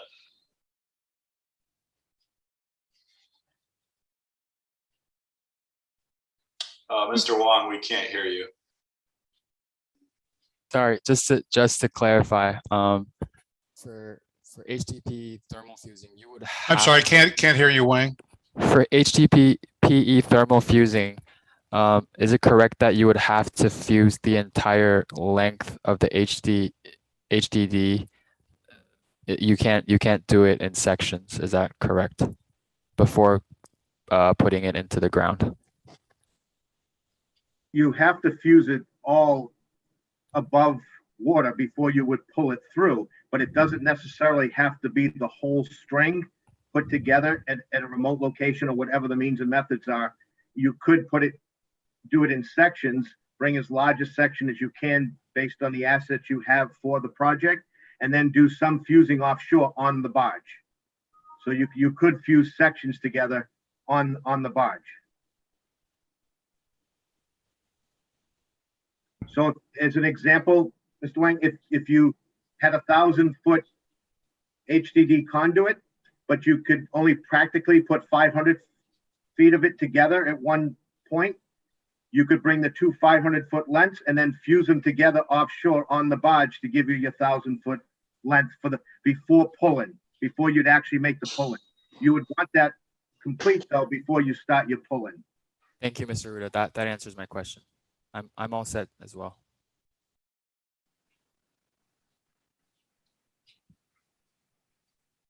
So, Ms. Sharkey, there's no interveners today to interject. How would you like to proceed with the next topics? I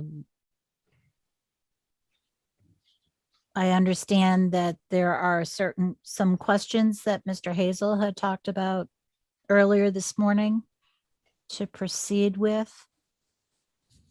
do you want to take a lunch break before we move on to those topics? I can get started and we can take our normal break around 1 o'clock if that's acceptable to the panel. That's fine. Presiding officer, it would be helpful for me if we could take a break just a little bit before 1 to begin our break. And I would also say, again, I understand the challenges, but to the extent we are able to cover any other topics, we do have a panel here that is available and willing for the rest of the day. Thank you, Mr. Gerson. Do you want to break at 12:45? Is that enough time for you before 1? That would be excellent. Then, Mr. Hazel, perhaps we could start and then take our break at 12:45. Thank you. So I just have a general questions on the onshore land-based construction aspects of this project. I think I've said before, but whoever feels is appropriate to answer a question, please feel free to do so unless we direct a question specifically to one of the witnesses. And I apologize, Mr. Hazel and presiding officer, but if we are now moving off of offshore topics so that we're confident we will not return to offshore, we could let Ms. Hartnett go.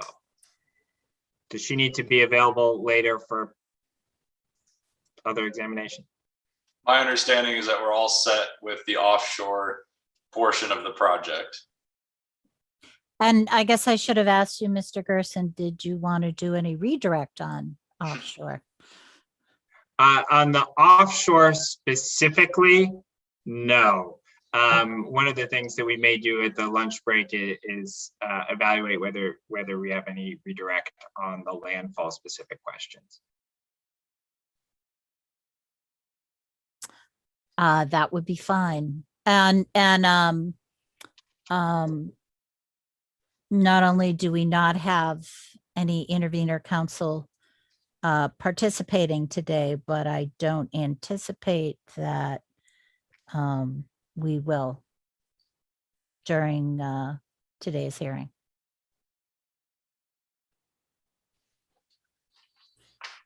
All right, we can get started then. So the first group of questions are related to scheduling and timeline matters. The DEIR indicates that construction of the onshore cable is expected to last for about 1 year. I'd like the witnesses to offer whether this construction estimate is still appropriate or valid for the project, for the onshore portion of the project.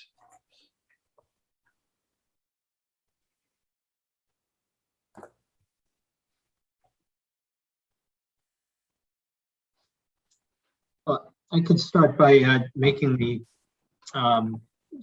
providing an update that in the time since filing the DEIR, we've continued to advance the design and some due diligence and testing, and there's been nothing in that continued work on various aspects of the design of the project that would alter our assumptions at the time of the DEIR and the approximate duration of onshore construction. And the company's also described a summertime construction moratorium for in-street work. And I'd like the panel to clarify if the 1 year estimate accounts for pausing construction in street between Memorial Day and Labor Day. So is it 12 months sort of stopping and starting, or is it 1 year, 1 calendar year? I would add that it's 12 months of construction work, not 1 calendar year. Okay. Thank you, Mr. Arruda. The DEIR also indicates that construction and commissioning of the substation is expected to last 18 to 24 months. Is that estimate still valid?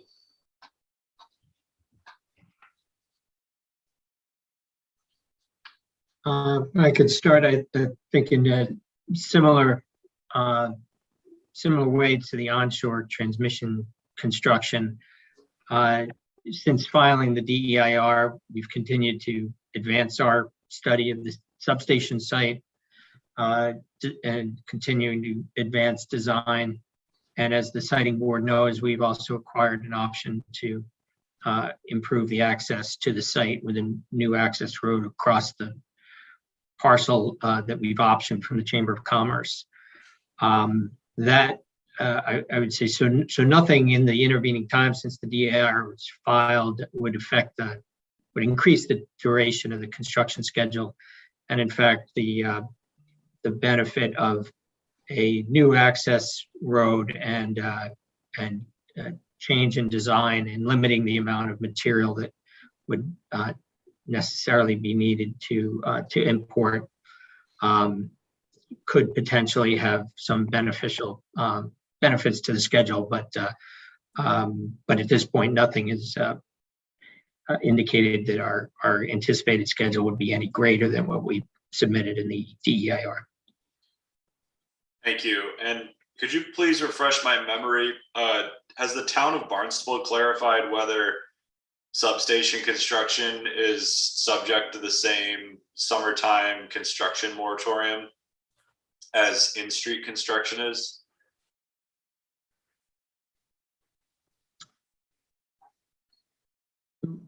My understanding is that to the degree that the substation construction is entirely on the site and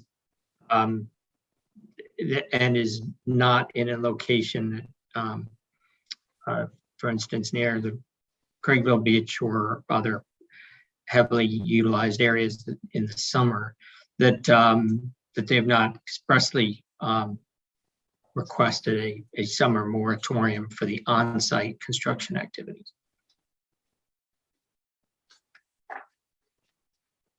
So it sounds like the construction moratorium for the in-street work is more related to like road closures or lane closures rather than just like the general traffic of contractors coming to and from a site. Is that consistent with your understanding?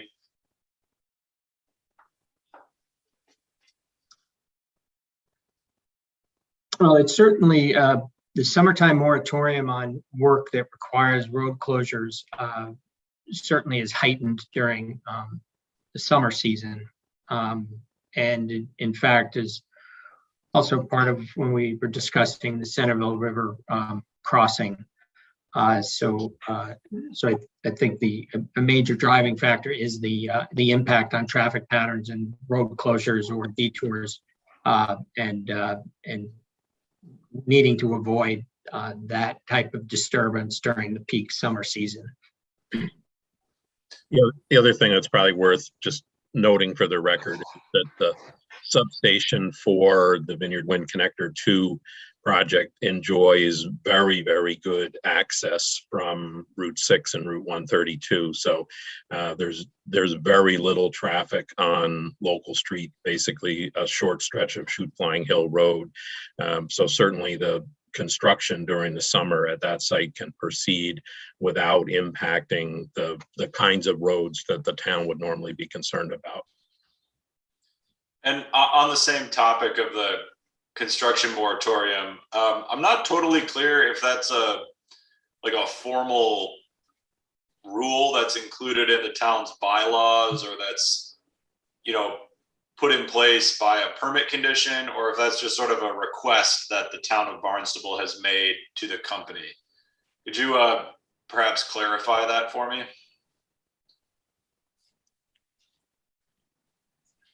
I can take this a little bit just based on my experience with Vineyard Wind 1. I can't speak to whether it's a bylaw. I don't know the answer to that, but I can tell you it's a general rule of thumb in the town, working with them, that there's no in-road construction work to take place between Memorial Day and basically September 15th.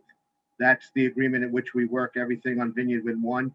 There is the potential to work to June 15th in some cases, but that would be by permission, special permission by the town and the town's DPW. That you could work a little bit past Memorial Day if you're working in a specific area that doesn't have a lot of impact on traffic and tourism. Others may know whether the bylaw, I defer to the legal folks on the bylaw portion. I guess well, I'm interested to know if there's a formal requirement, that if the formal requirement could be a bylaw or a permit condition or part of the company's HCA host community agreement with the town. Any of those venues could provide an opportunity to sort of memorialize that construction moratorium, and I'm curious to know which of those places the agreement is written down. It is in our HCA. It is memorialized in the host community agreement, and it's memorialized in other permits. And I'm speaking for how things were treated for Vineyard Wind 1 here, but it is memorialized in the host community agreement and other permits and permissions that we have. And it would be stipulated in any of the road opening permits that we would get from the town that we wouldn't work during those timeframes without special permission. Thank you, Mr. Arruda. Does the company expect that various aspects of the onshore construction would occur simultaneously? And if so, could you elaborate on which project components would be running at the same time onshore? So I can start that, and maybe Jack would want to add to it. So certainly the substation construction, the way we envision it, would start and continue for a year and a half. And while that's going on, we would also look to progress the duct bank work, and that could very well occur at more than one location at a given point in time. So those activities certainly would be proceeding in parallel.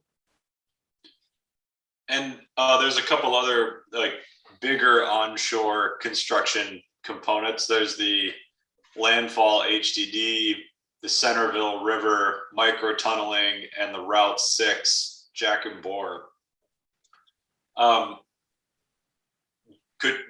Is there any reason to do those in a specific sequence, or would the company basically just start those construction activities based on contractor availability?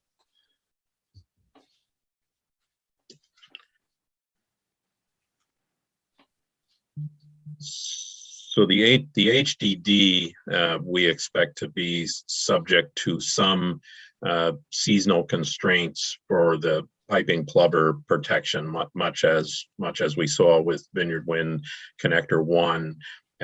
So that we have to deal with that, and that would take place a little later in the cable install sequence. The other two activities you mentioned would obviously be subject to the seasonal restrictions because they're both in fairly heavily traveled areas. But beyond that, perhaps Jack might want to elaborate on when in the sequence the Centerville River and the Route 6 crossing would likely occur. I think you've hit on the important parts. It really comes down to the time of year restrictions and how we can fit these activities into those time of year restrictions once we have all of our permits and permissions to conduct that work, and we've reached financial close in order to execute our contracts with our contractors that we've hired. So is it possible that just hypothetically, the Centerville River crossing and the Route 6 crossing and substation construction and duct bank construction could perhaps all be proceeding simultaneously? Is there anything that would prevent that from happening?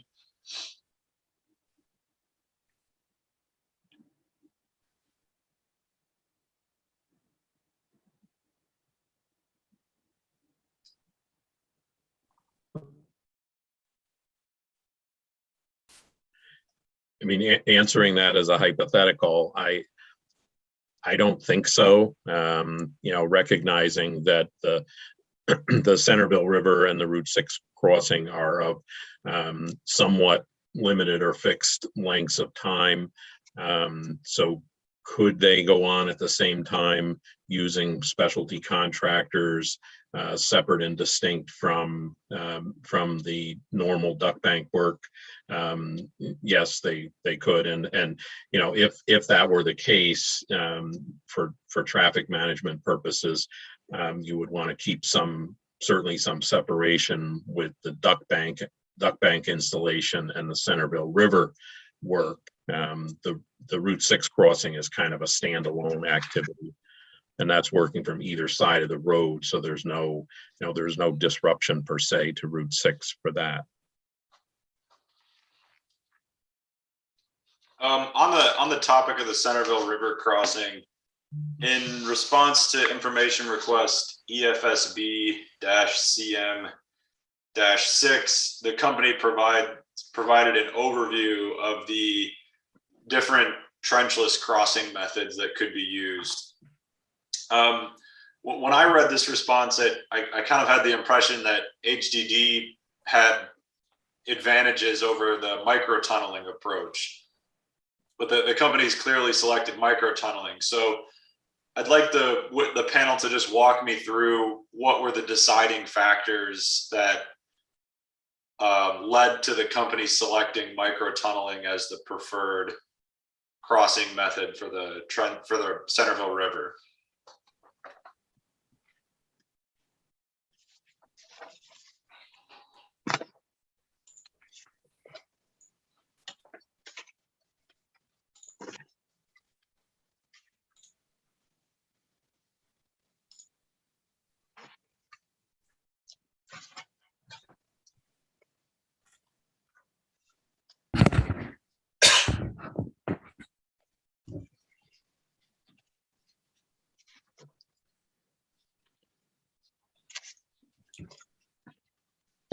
I could start off. I believe in the company's response to CM21. We did expand on the rationale for advancing the microtunnel at the Centerville River, because as you point out, Mr. Hazel, it just looking at the table, it's not immediately obvious. But the 4 points we do make include the fact that the microtunnel provides an overall smaller construction footprint in comparison to the HDD, with much of the activity now being located on the privately owned property at 2 Short Beach Road that the company has optioned and is working to utilize to its fullest ability to have as the staging and construction starting point for that, and that is off of public roads. The traffic impacts to Craigville Beach Road from the microtunnel, we do anticipate will be lower than the HDD. As you may recall from some of the discussions about the Centerville River Bridge deck replacement option, the town is, considers the Craigville Beach Road to be a critical thoroughfare for the town, not only for residents and tourists going to the beach, but also as a primary access for emergency vehicles going north-south in town and reaching that section of town. So limiting the road traffic impacts and closures is another major advantage. And also from a purely engineering perspective, I think the trajectory of the microtunnel past the existing bridge and the abutments compared to the HDD is better. We have met with Mass DOT on a couple of occasions, talking specifically about the relationship of a river crossing to the existing bridge infrastructure, the necessary separation that we need to maintain, and also accounting for some degree of uncertainty in what the design was and the construction, installation, and the existing conditions of the bridge. And so the trajectory of the microtunnel does, I think, is an advantage over the HDD. And then finally, the electrical performance of this design is generally better than the HDD due to the lower depth of cover.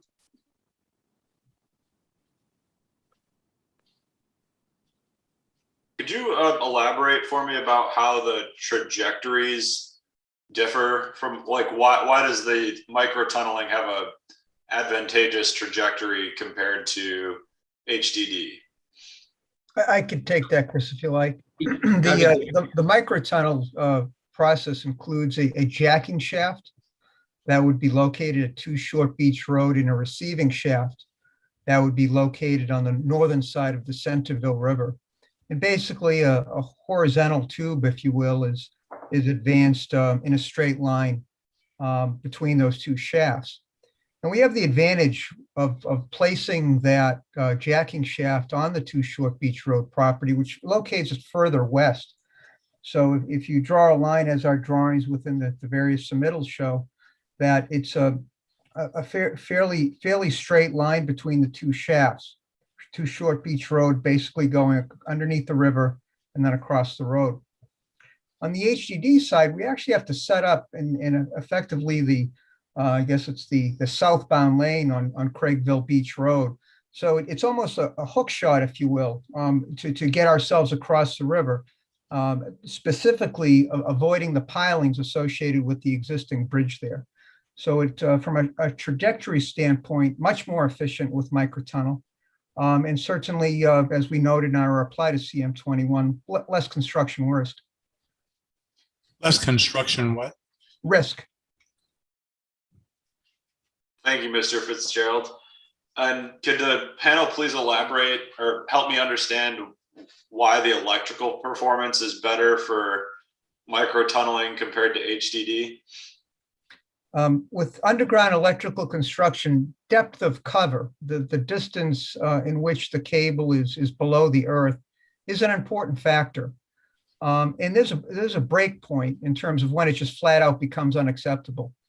The simple answer, Mr. Hazel, is that the microtunnel will be at a depth below the riverbed that would be less actually than that required by HDD. So in short, the electrical cable will not be as deep in the earth as compared to HDD. So is this I understand there's like a thermal gradient to the earth. So if you go deeper, the temperature generally rises. Is that the main factor for the electrical performance, or is it just have to do with the heat dissipation into the surrounding soils, or are those interrelated? You're pretty close. It does have to do with heat dissipation, and the deeper in the earth that it will be located, the less propensity there is for the cables to release heat, and therefore they take what's called a D rate, basically meaning that the cables will be not able to pass as much electricity as a cable that might have been at a lesser depth. I think what I'm not understanding is why does a deeper cable have a lower heat dissipation capacity? Like why is it harder for a deeper cable to dissipate heat than a shallow cable? I'm not challenging you. I'm just I just don't quite grasp it myself. That's all. Right. This might be an opportunity to rely on Mr. Bartlett's expertise to answer that a little bit more specifically, sir. Okay. Mr. Gerson, can you remind me when Mr. Bartlett would be back with us? Mr. Bartlett is currently scheduled for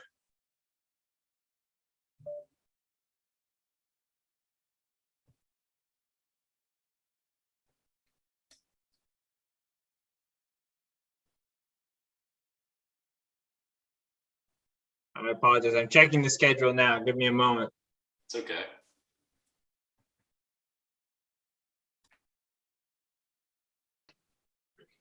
He's currently scheduled for Friday the 6th.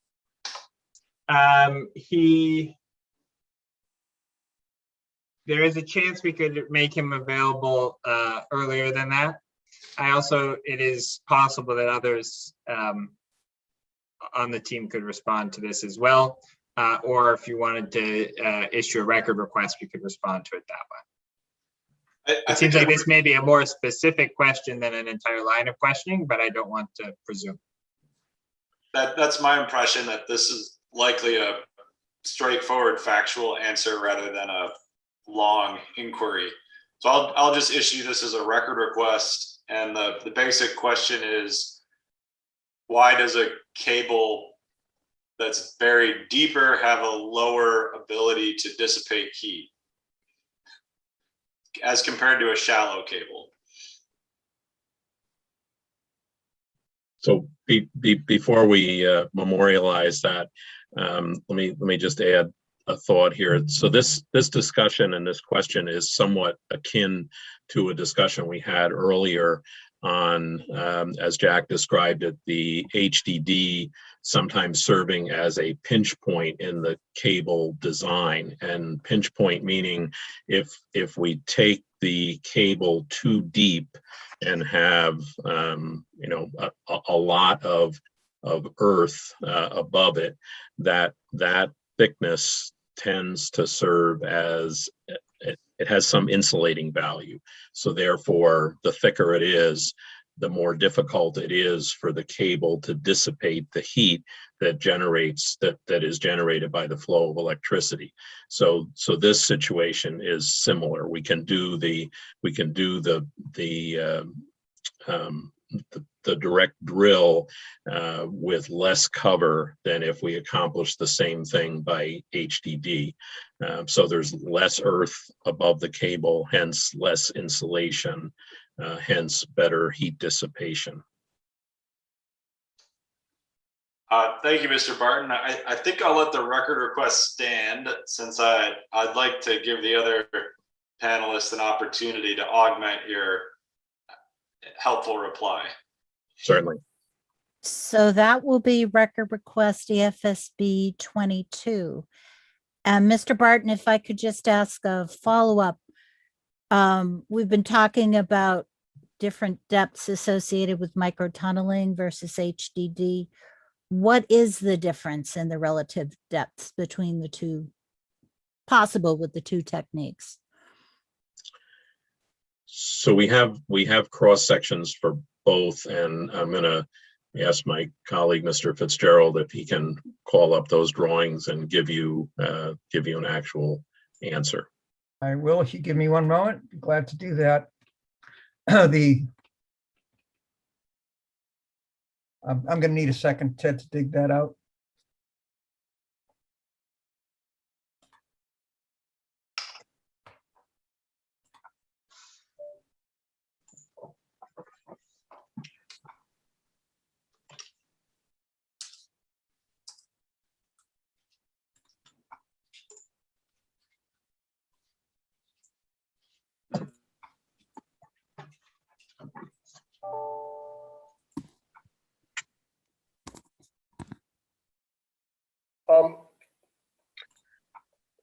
Could I further complicate Mr. Hazel's question? I believe I heard on a previous day's testimony, and tell me if I'm making this up, that the temperature at the seafloor would not go up appreciably from the subsurface cables. Is that this case? Am I remembering right? We did have that discussion, yes. So I would like to complicate the response to the record request, that if it's having more insulation from the depth of soil, and that's the critical element. How is it that you're getting better heat transfer away to the atmosphere, say, if that's the answer, if at the same time you can't even measure the difference in temperature at the surface? Do any of the panelists understand why I'm adding that to the question?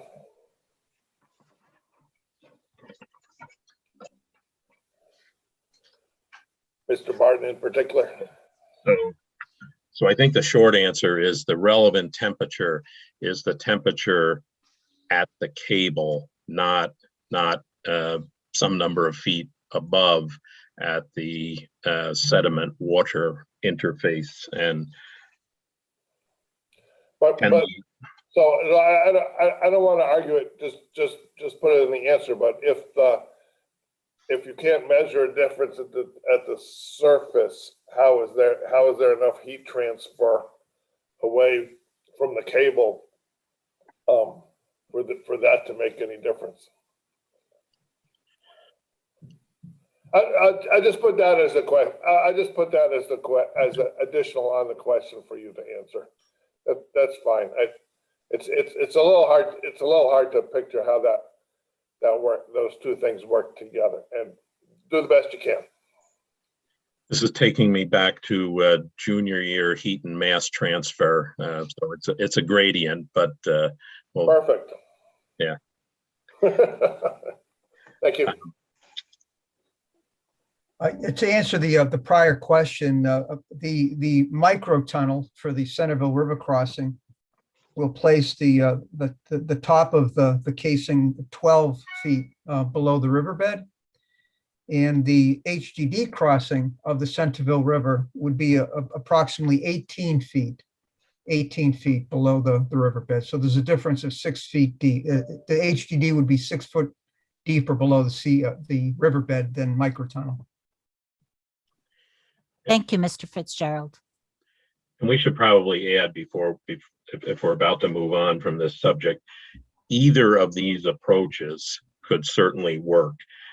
So when we looked at them, we're to some extent looking at shades of gray here and saying, so given that either would work, given that we have the parcel on the south side of the river to work with, which is a very important factor, in this case, the microtunnel wins that competition, but either technique could certainly work in this case. That's correct. So for the micro tunneling, is the cable still needs to be kind of pulled through the borehole on a winching system? Is that correct?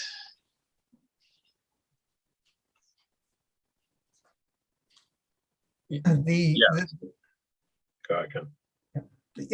Ms. Hazel, that's correct. It would be quite analogous to the cable that is pulled throughout the duct bank, where it's basically pulled between one vault and another. Okay, so a similar profile of construction activities to pull the cable through the Centerville River micro tunnel as it is just between two regular duct or vaults, splice vaults. That's correct. It's the same cable, which is there's 3 cables per circuit. They're roughly 3 or 4 inches in diameter. So the techniques are relatively the same. Okay. Also on the topic of the Centerville River crossing, I understand that the company has an option agreement to acquire the private property necessary for the staging area. Does the company have any updates on the acquisition of that property or impediments to acquiring the property? Yeah, I can respond to that, Mr. Hazel. We don't have any updates because at this point we do not see any impediments to acquiring the property. We have an exclusive option to at our discretion to exercise that option to purchase the property. We have conducted a title review. We have completed a survey of the property. We're continuing to do some additional due diligence. So there is nothing that would preclude the company from exercising the option and purchasing the property. And there's currently a residential structure on that property, is that correct? That's correct, a seasonal residential house. Okay, and I think perhaps Mr. Barton gave the address of the property that I'm referring to earlier, but it's escaping me. Can you remind me of the address of that parcel? Surely, it's 2 Short Beach Road. Okay. And to complete the micro tunneling operation, will the company need to raise or eliminate the residential structure before commencing construction? Yes, in order to utilize the property, we will raise the house, and we have planned to leave the property without any above ground structure. We wouldn't, put it another way, there's no plan to rebuild a house there, that the underground facility would occupy that lot, and that some manner of a open undeveloped lot above the ground would be left. Okay, that answers my next question. Thank you, Mr. Ronstrom. You're welcome. Still on the Centerville River crossing, in the discussions about HDD operations, the company describes the potential for frack out or the release of drilling fluids. Can you describe whether there's any similar concern with microtunneling? Microtunneling is a different technique where HDD in the option that we had looked at for the Centerville River, we pretty much went over that with the subsea landfall, uses a slurry made of water and bentonite to cool the bit, lubricate it, and shoot away the cuttings. Microtunnel is different. It's basically advancing a drilling machine horizontally beneath the earth and advancing a sleeve. And it's, of course, through that sleeve which the cables will ultimately be installed. So no, we don't have the frack out concerns or issues that we need to evaluate and address as we have with microtunnel. Does the microtunneling operation still need to be cooled and lubricated like the drilling head of an HDD operation does? Regrettably, Mr. Hazel, this might be another question unless any of the other panelists want to answer that might better rely on Mr. Bartlett's expertise.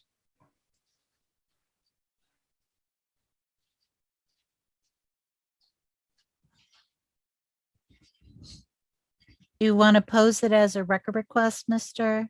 Hazel, and then Mr. Bartlett can respond to it that way? Yes, that would. Well, let me ask a couple more general questions before I issue a record request, so I can get to the proper record request. Are the panelists aware of whether or not microtunneling requires drilling slurries at all, or is it just a totally different process? No, it does require, Mr. Hazel, a drilling slurry and a form of bentonite, but it's much less amount of this drilling mud that you would use in the HDD process. Because as Mr. Fitzgerald said, it's strictly, in this case, you are using what would be say a concrete sleeve as the motivation to push that micro tunneling drill head underground. So you don't really need to hold the borehole open with a bentonite slurry to set up that borehole. It's being set up by the drilling head and the casing that's pushing from behind it. But in order to cool the drilling head bits, you do use a slurry or a drilling mud cooling process for that. It's just, my understanding is it's much less than you would have in traditional HDD. Another difference I was wondering about is for a micro tunneling operation, it looks like a shaft is excavated and then the tunnel is drilled basically straight across, whereas HDD starts at the ground surface and has an angled approach before it gets down to the final depth. Does that also influence the potential for frack out during drilling?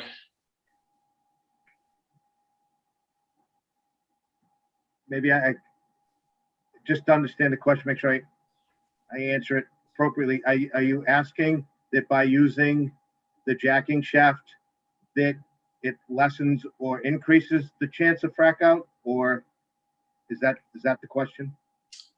Yes, I'm trying to understand why micro tunneling has a lower potential for frack out than HDD, and I was wondering if the fact that it starts in a excavated jacking shaft as opposed to a gradual trajectory contributes to the difference in frack out potential. I'll let others chime in here, but just the nature of the process where you have the drilling head that is lowered down into the jacking shaft, and then you use the casings to kind of motivate it from behind.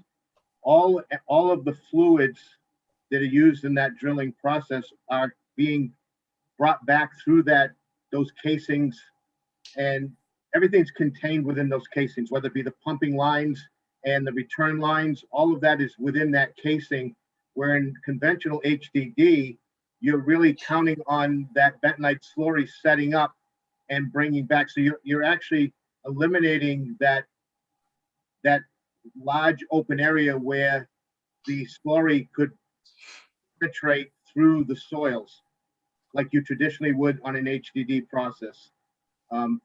So that's my understanding of the micro tunnel, where it's contained within that tunnel. You're basically building the tunnel as you're doing the drilling process. If it helps a little bit, in the DEIR figure 2-7B is at least I find it a helpful illustration. It's a profile of the microtunnel, and it's got a couple cross sections of what the jacking pipe that Jack just described looks like. And it's a heavy wall, 48-inch diameter pipe that, as Jack described, motivated, meaning pushed through the soil. But this gives you a good idea of what the pits on either end look like, and they're intended to be watertight. They're 30 feet in diameter to allow you to lower the equipment into that pit and then drill a nice straight shot across under the river. Thank you, Mr. Barton. I do have some more questions for after lunch, but this might be a good point to break. And Ms. Sharkey and Mr. Gerson, I do have some land use questions that I think this panel will do a great job answering in the afternoon, but I don't think they will fill up the balance of the afternoon. So perhaps there's a different onshore topic that we can start, perhaps in the second half of the afternoon, and it might be beneficial for the company to have a heads up on which topic we might start.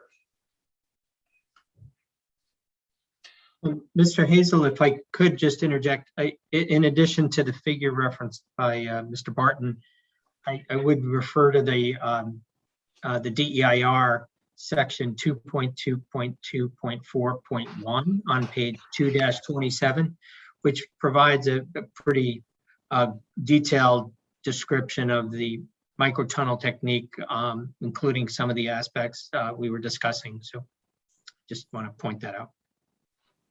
Thank you. That's a useful reference. I appreciate it.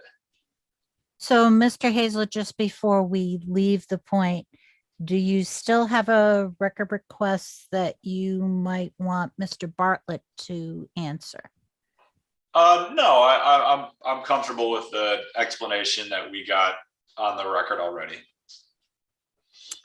Okay, and do you have a clarification on what additional topic we may address later in the afternoon to give the company a heads up? Or do you want to see how far we get when we come back from lunch? Why don't we? Well, gosh, it would be nice to give the company the lunch break to think about the questions. So I think we want to leave all of the noise topics for the scheduled day, since there's a, since we know about an interest from interveners on those subjects. So perhaps if Ms. Yellen is ready, we could start in on something like onshore wetlands and water. Certainly. Alternatively, the sort of miscellaneous topics of onshore air safety and hazardous waste would also be, I think, acceptable general topics for the afternoon. And So go ahead, Mr. Gerson. from our end, for wetlands and water, we have a witness, Mark Bergeron, who is not available today. It doesn't necessarily mean we wouldn't be able to cover some of those topics with who we have, but it would not be ideal. And Right, but it would not be what? It would not be ideal.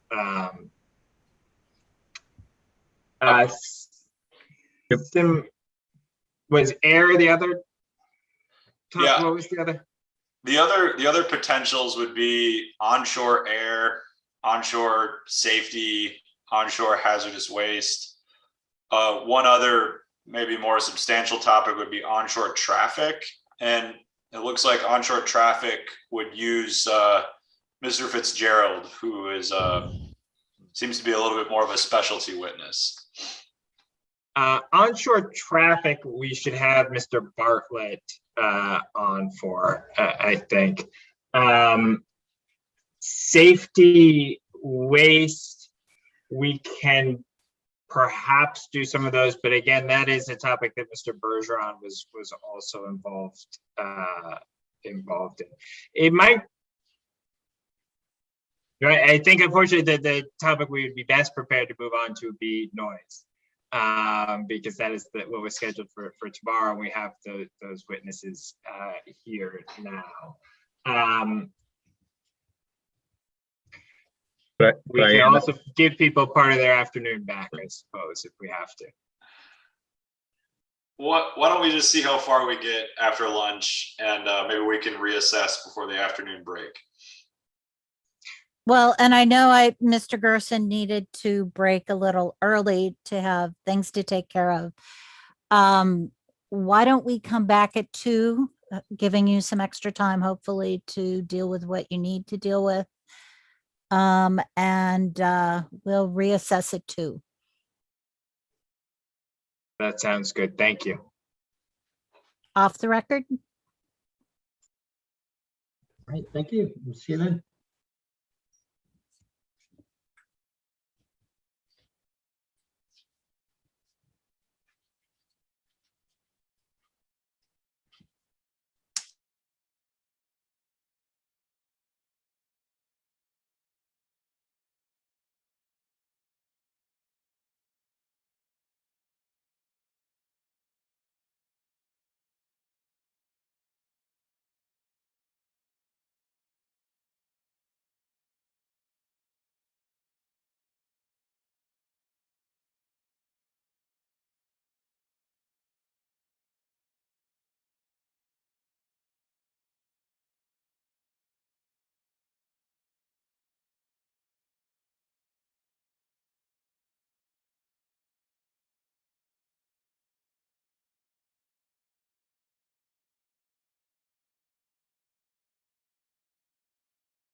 It says the host has stopped my video.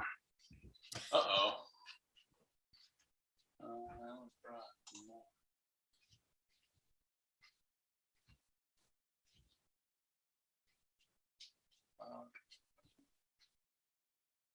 Ask to start. There we go. Thank you.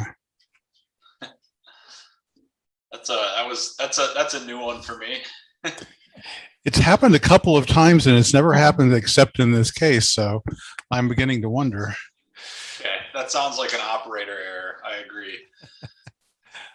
Oh, I took it personally. Really.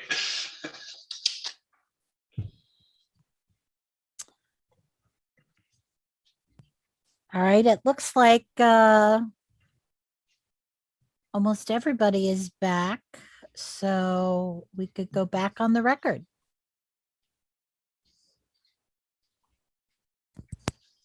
Ms. Sharkey, is there anything you wanted to take care of before we headed back into questioning? Not unless Mr. Gerson has anything to that he needs to let me know before we continue with questions. Just to let everyone know, I did confer with the witnesses during the break, and we fully believe that this panel could respond to the water, wetlands, air, safety, hazardous substance questions that you mentioned. So we are prepared this afternoon to move on to those topics. And we appreciate your consideration, Mr. Gerson. Well, it's easy for me. I appreciate the witnesses. Okay. One more line of questioning on the Centerville River crossing that we were talking about before lunch. I believe the company indicated in its initial filing and in one of the information request replies that a 4-inch gas line would need to be relocated for before the river crossing construction starts. Is that correct? Yes, that's correct. There's an existing gas line that is located at the corner of to Short Beach Road and Craigville Beach Road. And is the reason that needs to be moved is for the explain the reason that the gas line needs to be moved? It's generally within the construction zone for the micro tunnel setup and construction. And what just describe the process of relocating a gas line? Is that something that the company's contractors take care of, or does the utility provider need to undertake that work?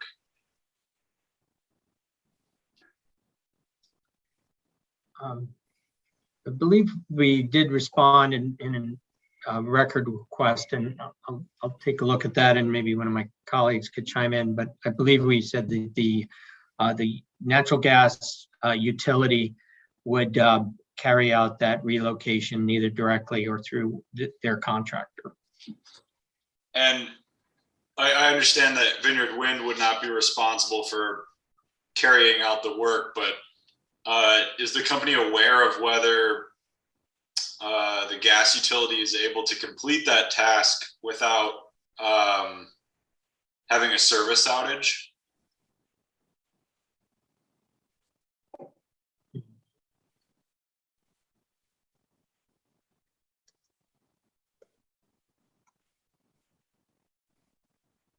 I'm just going to take a look at our response for a moment, but if others had an answer, please chime in.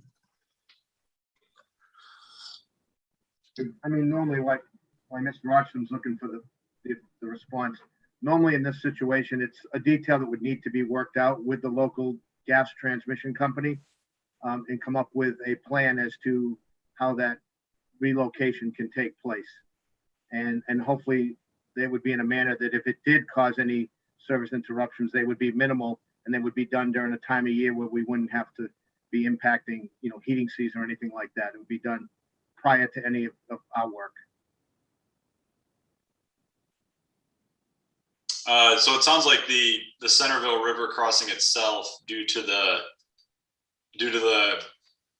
Memorial Day to Labor Day construction moratorium, could potentially occur during the heating season. Is that correct? I think you would try to work with the utility to schedule the relocation so that it was in either the spring or fall shoulder season. So in, April, May, or in October, early November, when, in general, the heating season has not yet gotten underway. And has the company initiated any planning conversations with the gas provider in regard to relocating this utility?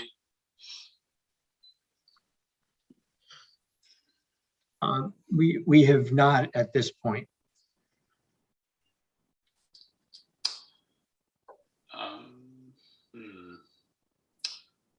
I guess I am interested to know. I'm interested to know whether there'd be a service outage associated with relocating the gas utility line, and if there would be a service outage, the number of customers and the duration that would go along with it. But what's your sense for whether you could even get that information from the gas utility if I were to issue that as a record request?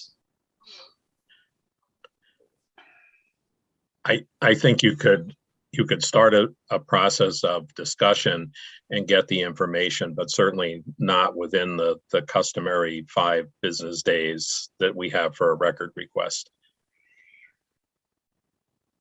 Okay, and it sounds like the company initially had planned to kind of work out the details of relocating the gas line much closer to the start of construction. Is that correct?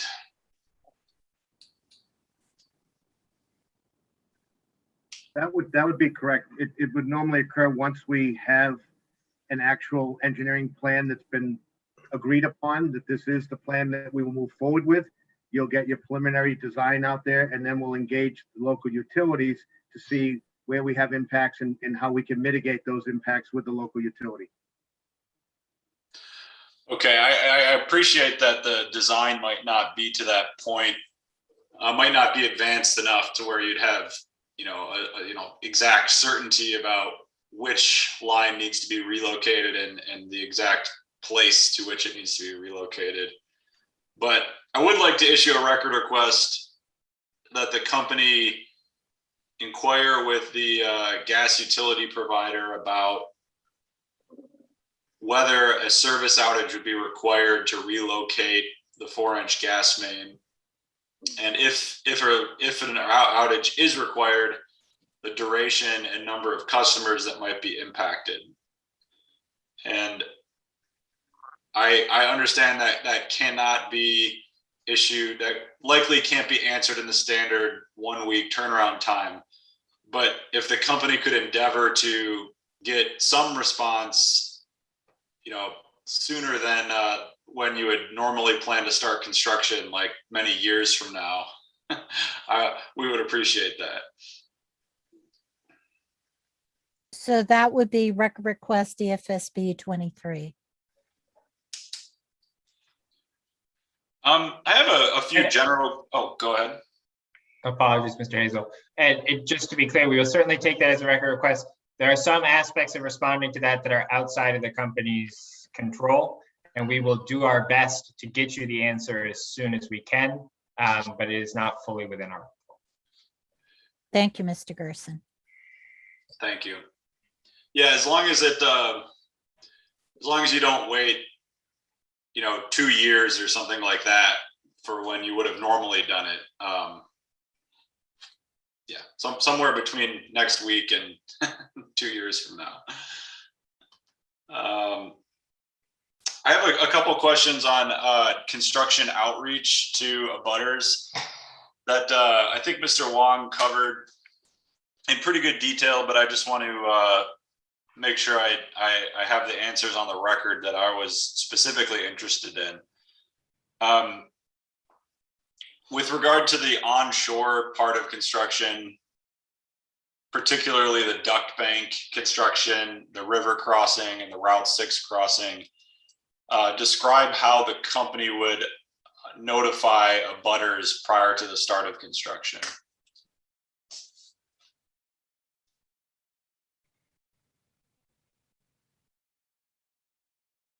So I could start that, and perhaps Mr. Rodstrom would like to add to it, but the audience that you just described is already or potentially aware of the project, in that that is the same group that got the EFSB notices much earlier in the process.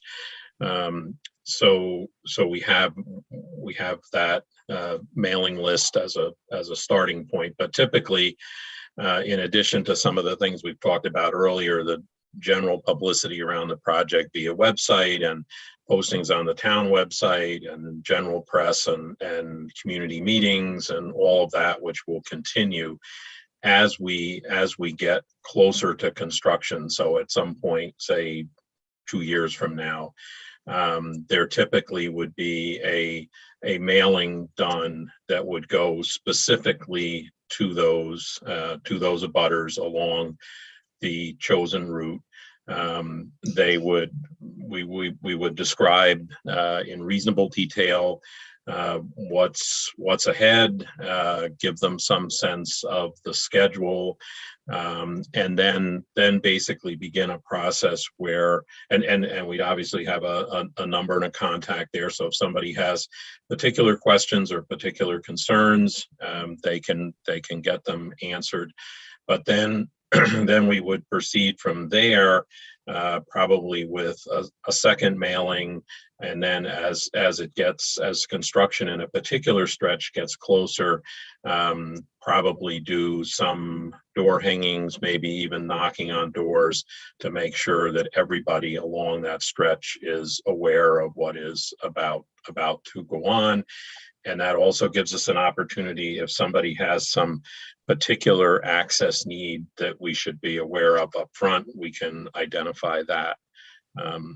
So that's, I mean, in broad strokes, that's how you would do this.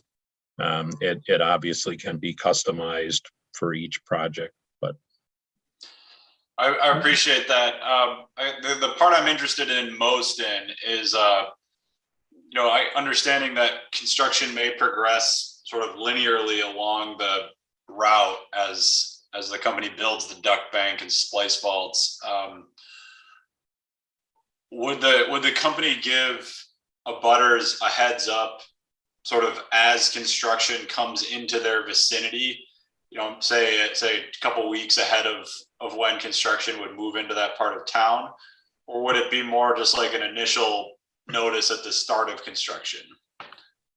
No, it should be and would be much more targeted, because you don't want to be in a situation where on Monday morning a crew starts to work in a street and potentially blocks the driveways of a handful of homes, and that's the first time they've heard about it. So you want to make sure that you talk with those people individually, at least a couple of weeks ahead of time, made arrangements for if there's any temporary parking needed, if there's during the day access needed, that basically people aren't surprised by this, and you can work with them and make sure that they have access to their property as they need. And would the same general practice go for construction outside of normal work hours?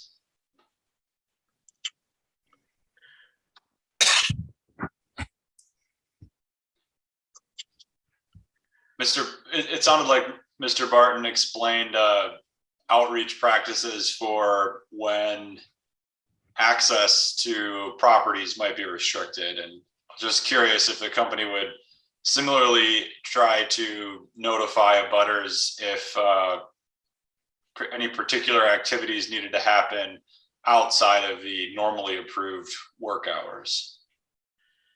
I mean, typically, yes, you would make that effort. And again, kind of on the basis of you don't want people to be surprised. So if there is a reason why you need to work into the evening or overnight, say a crossing of a particularly busy road, that's something that you'd want to give the neighbors in that area a heads up on. And if I could add to that, I would just note that Vineyard Wind maintains a website page specifically for the town of Barnstable residents, groups, and officials that includes, among many things, an active work notice tab that describes specific work activities when they're occurring, the type of activity, as well as numerous means of contacting Vineyard Wind as the work progresses. So telephone number, email, individuals who can respond, and that those active work notices are published in addition to what Mr. Barton was describing. I could add a little bit, Mr. Hazel, too, to just, if it's okay, to some examples of Vineyard Wind 1 right now, where we're getting much closer to the start of construction. All the things that Mr. Barton and Mr. Rodstrom said are applicable. And on top of that, we now will have more specific meetings with the local neighborhood in which the work will be starting. We're having coordinated. So in the first couple of weeks of August, we have a scheduled meeting in combination with the town of Barnstable, Vineyard Wind, our contractors. We'll meet with the local civic organization that is along that route and speak to the neighbors and give them what the plans are for a construction start in mid-September. And we'll have continued meetings with them up to the start of that as necessary. There'll be door hangers, as was mentioned earlier. They'll, if in some cases, if it's going to be, say, more impact to one neighbor than the other, there may be specific outreach to that neighbor directly. We will have a construction supervisor and coordinator on site during the works. And one of those roles is to speak and be available to all the neighbors as any issues that may come up. And along with the fact that every day we will keep them updated, as Mr. Barton alluded to, the contractors themselves are well versed in this situation. So if they're going to approach certain houses, say the next day, they'll give them a heads up that they'll be in front of their driveway, you know, the next 2 days or something like that in this area, and let them know that if you want to make provisions to park somewhere else, or in the case where there could be an emergency, they'll always have plates available to drop a plate in front of that driveway so that resident can get in or out in an emergency or just an unforeseen situation. So these things are definitely contemplated as part of our overall construction process. Thank you. Those are helpful replies. Mr. Rodstrom may have already touched on some of these points, but could you describe how the company would respond to complaints or questions received from abutters or the community in general?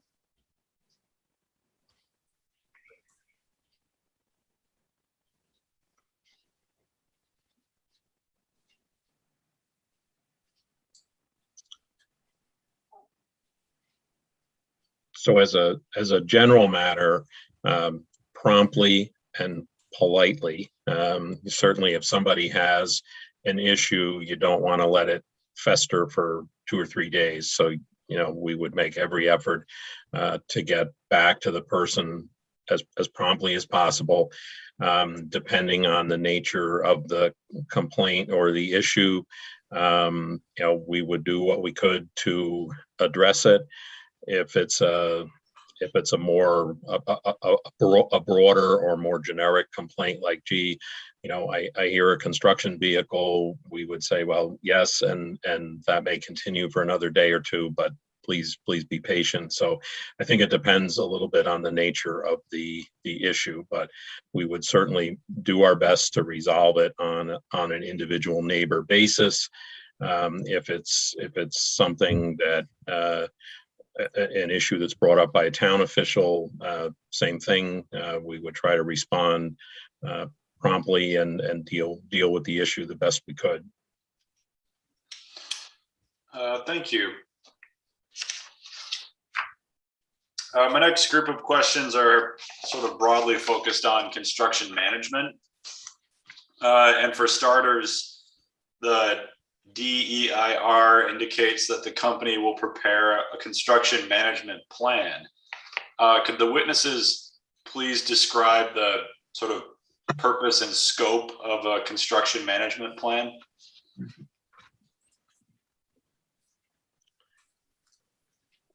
So I could start that, and Jack or Chris may want to add to it. So the basic purpose of having a construction management plan is by time you approach the start of construction, you've spent 2+ years in environmental review and permitting that have covered virtually every aspect of construction, be it traffic management, erosion control, sediment control, noise issues, the entire list of things.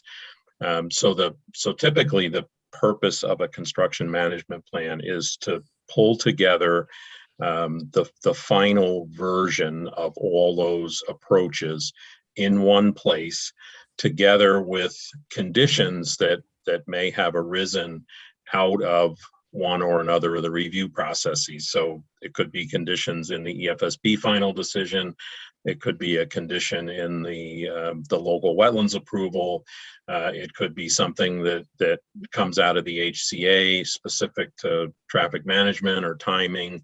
There's a long list of potential conditions. So you want to pull all that together in one document along with the appropriate drawings, and then that becomes a resource for not only the contractors, but the Vineyard Wind team that is going to work with the contractors to make sure that the process goes smoothly and is done in accordance with all of the commitments that have been made over that 2-year+ review.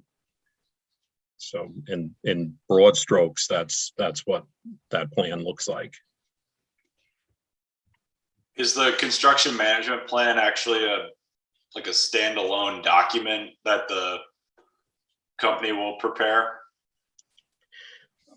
Yes, typically it's something that's customized for each project. You might start with a more or less standard outline, but it's prepared specifically for the job. It's typically available electronically so that it can be, as appropriate, shared with town officials.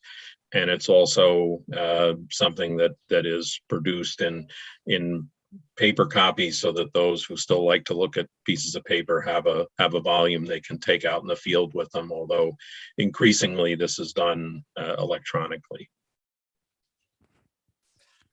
And would the construction management plan be distributed to contractors? Yes, that's a key part of why you put this together, and you can use it and should use it for contractor. Well, the contractor should know what's in it as they bid the job, so they know what the requirements are, and then assuming they get the work and you're ready to start, it should be part of the contractor briefings that would occur prior to the start of work. And it also provides material that can be used for the typical morning tailgate session where you might go over particular issues for the day or days ahead, any safety tips, that kind of thing. So it has a number of uses. Can you describe how the construction management plan might be used for contractors developing their bids, and similarly for the company selecting contractors? Well, certainly in terms of how it would be used by a contractor assembling a bid. So let's say we're talking about a firm that's bidding on the duck bank work. So they would be able to go to this document and in one place find out what they're supposed to do for traffic management, what they're supposed to do for any, if there's a wetland area relatively near to the route, which in this case there really aren't, but if there are, what precautions need to be taken there.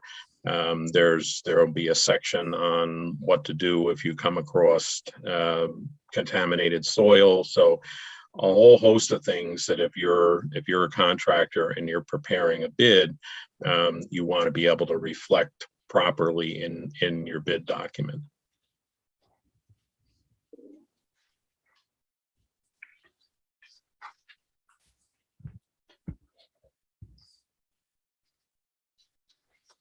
Thank you. Mr. Hazel, if I could, I just wanted to amend one point on outreach. I forgot to mention that in addition to Vineyard Wind's outreach, we also publish upcoming activities in the town of Barnstable's weekly e-newsletter. It goes out to residents, and so that information is shared as part of the town's kind of more comprehensive updates to residents about all types of activities, other construction activities included or road work, but that our project activities would also be submitted and included in that town notice. And is that something the company's doing for Vineyard Wind 1, or is that an activity that's planned for this project, or both? That's for both. That's actually a town requirement that we deliver our next week's schedule. Don't hold me to the day, but I think it's on the Wednesday before. You have to submit to the town what your construction plans are for the next upcoming week so they can publish them. It's a condition of the road opening permit. Oh, okay. Thank you. In response to EFSB-CM-1, the company indicated that as part of its agreement with the town, Vineyard Wind would be responsible for final roadway improvements and repaving after project construction. Has the company determined any specific details regarding the roadway improvements made after construction?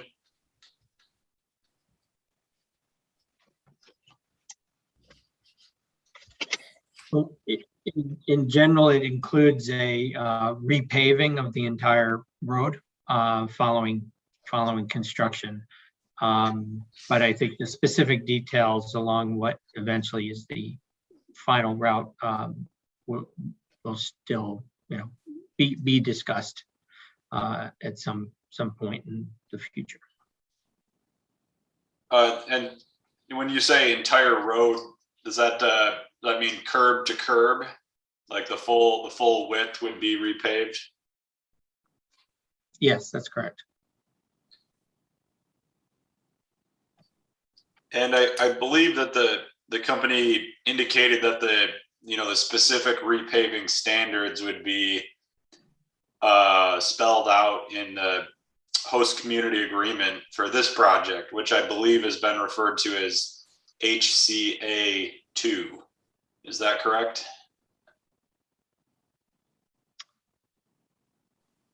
Yes, and the host community agreement is nearing finalization, and it does include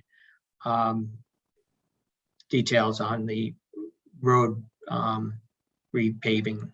So, also on the topic of the host community agreement, I guess I'm not totally clear whether the HCA for this project is a totally separate and standalone document, or if the company is more like revising the HCA from Vineyard Wind 1.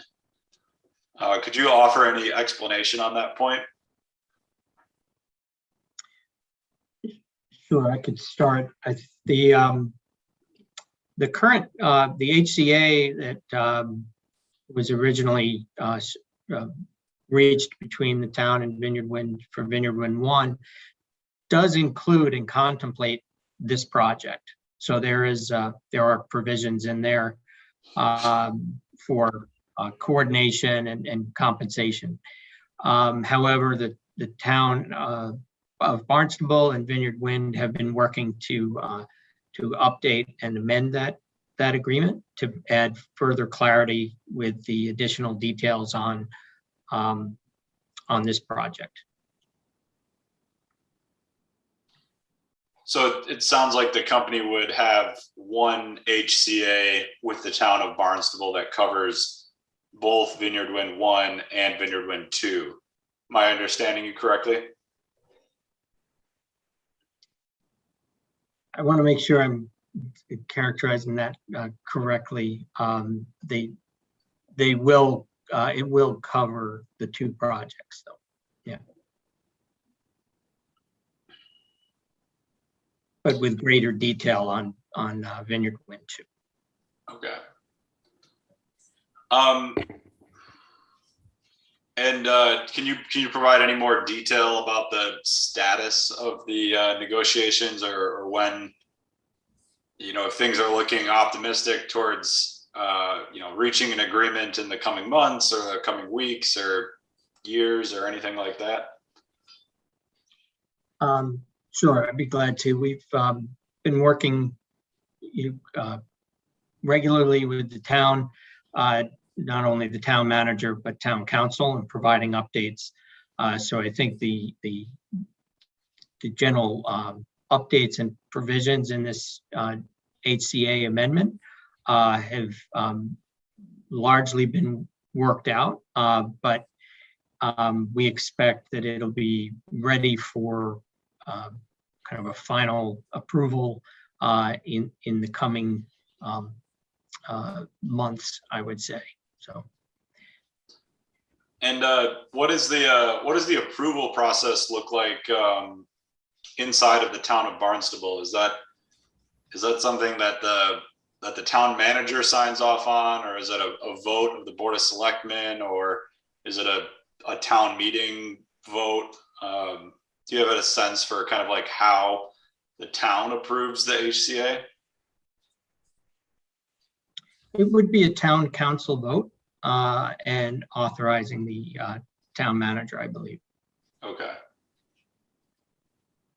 And I believe in the first Vineyard Wind project, the company submitted a copy of the host community agreement, and actually I think that Vineyard Wind 1 HCA was also submitted to this record. So I'd like to issue a record request that the company either update the information request, which contains the first host community agreement, or just submit it as a standalone attachment at the time that it's approved by the town and ready to be able to be submitted.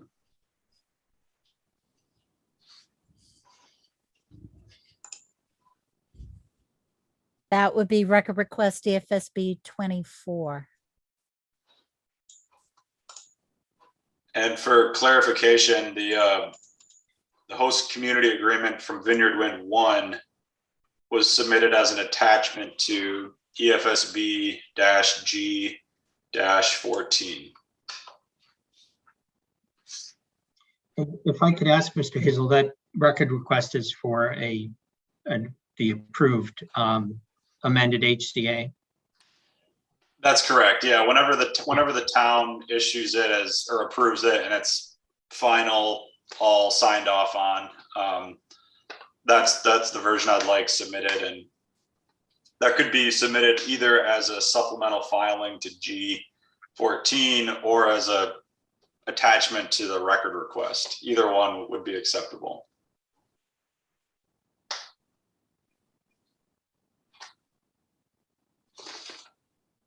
Yep. Okay. We'd be glad to do that. Sure.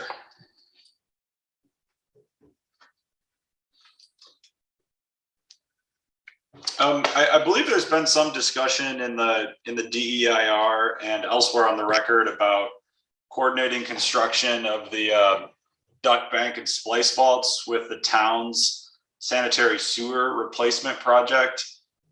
I'd like the witnesses to provide a general overview of what that coordination is, why the company is endeavoring to coordinate its construction, and what the potential benefits are.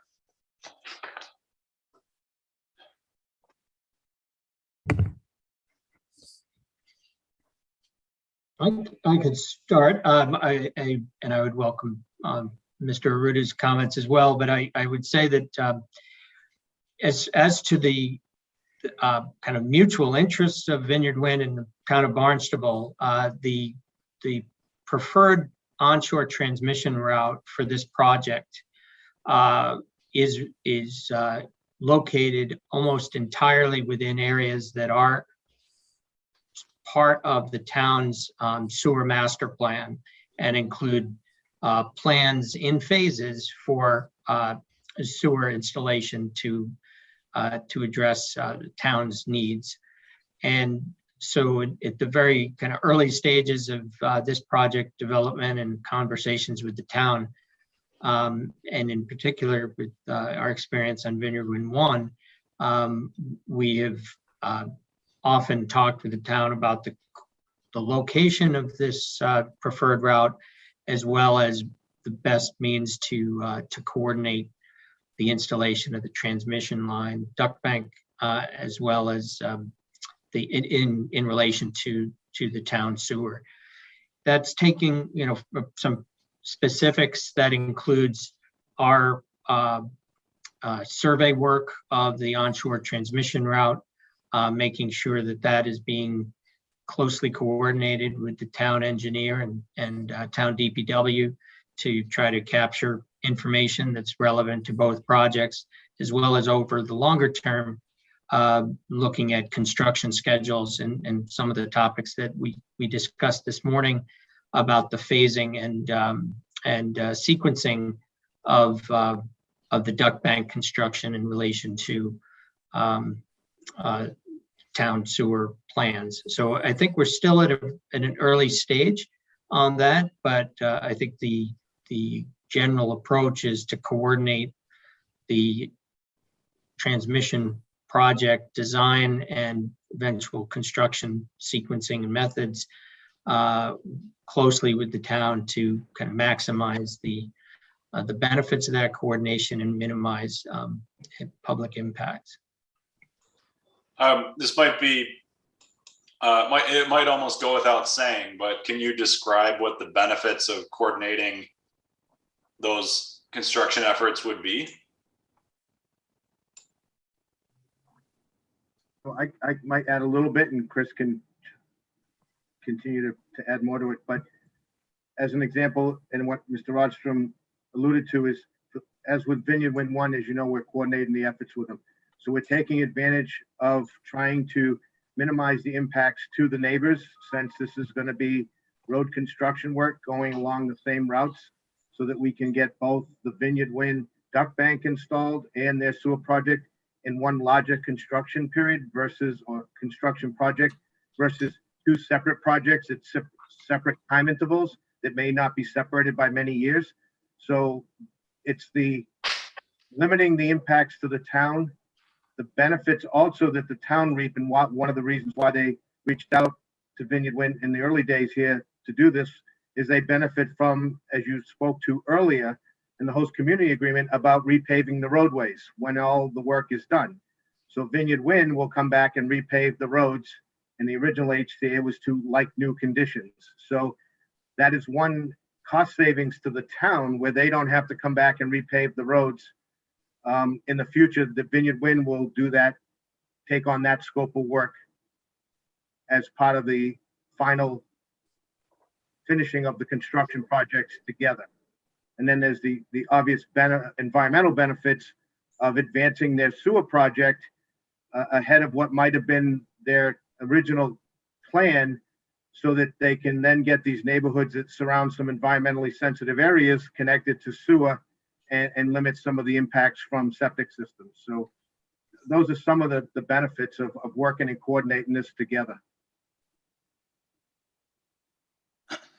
I'm looking at the I believe it's the DEIR, and it's the figure 1-5, which is sort of a map overlaying the town's sewer replacement plans and the routes of the onshore transmission line. If you could just give me a turn to that page and then let me know when you found it.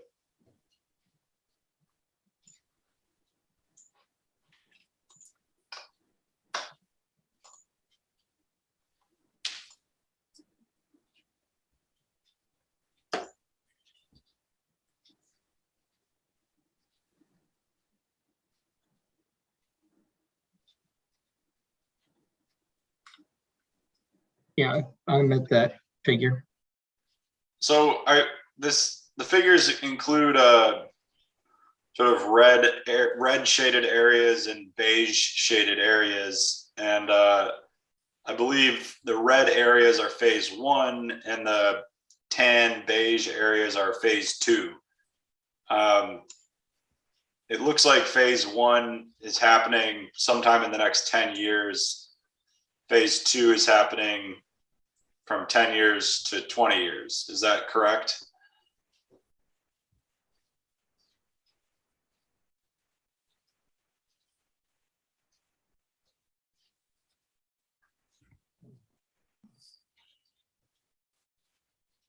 Yes, I think that's correct.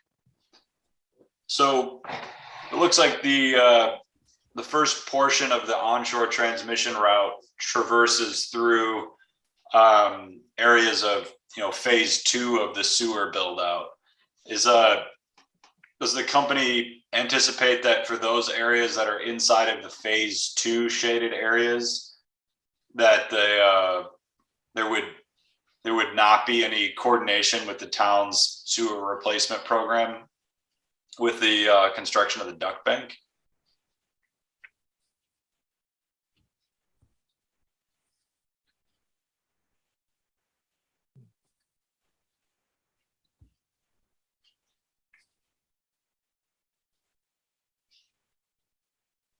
I think I'll let my colleague, Mr. Ruda, speak to that, but I'd be glad to also speak to it after that.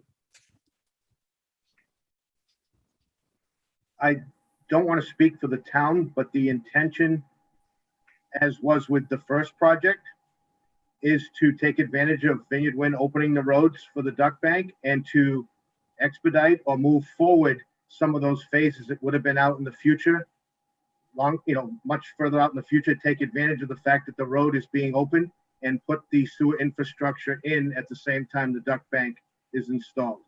That's the initial premise in which we're working under. And that follows the same,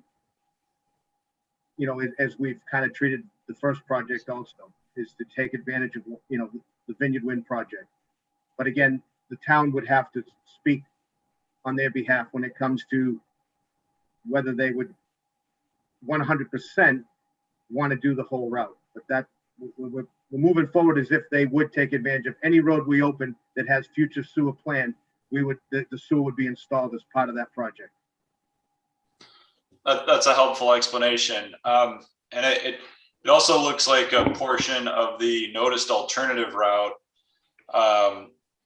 where it follows Old Stage Road, kind of northwest to Oak Street, is outside of any shaded region, as compared to the primary route, where it looks like almost all of the transmission route would be within the shaded areas. If I'm reading the map correctly, does that imply that there's a greater coordination benefit along the primary route compared to the noticed alternative route?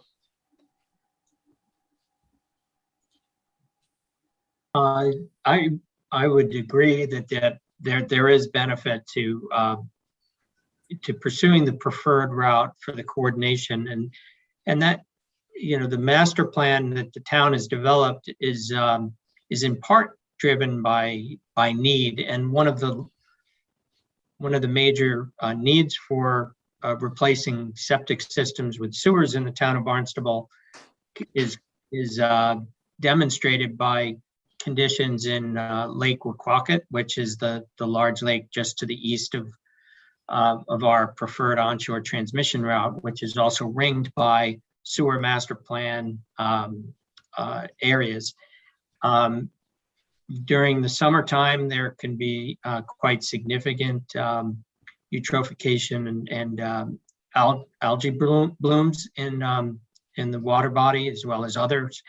And so, one of the benefits of the sewer project is to help address that fairly significant and unfortunately growing concern about surface water quality in the town of Barnstable,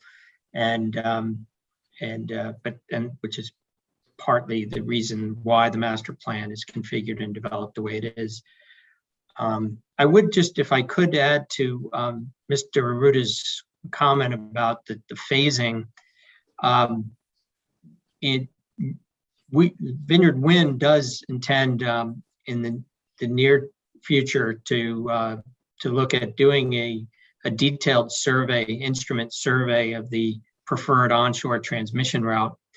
We've been talking to the town engineering department about the specifications that they would require for a survey of that route for a sewer project, and including aspects of what would be important information for the sewer project in our early stage survey work for the transmission project.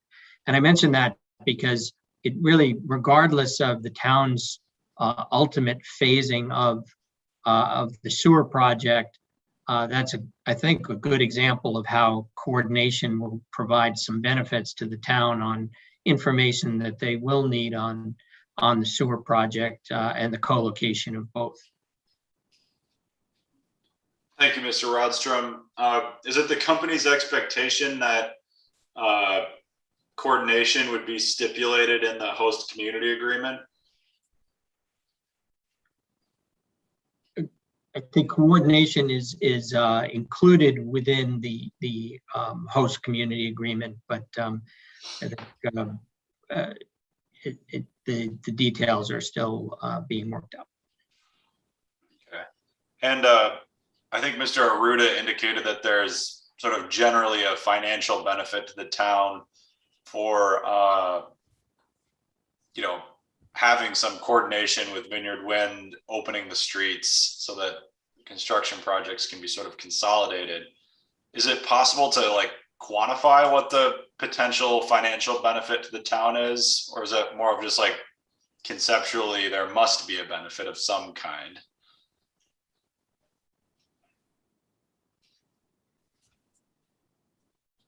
Well, certainly the repaving of the roadway is something that is a quantifiable aspect of coordination in avoiding having to dig up and repave the roadway a second time, and that benefit would accrue to the town.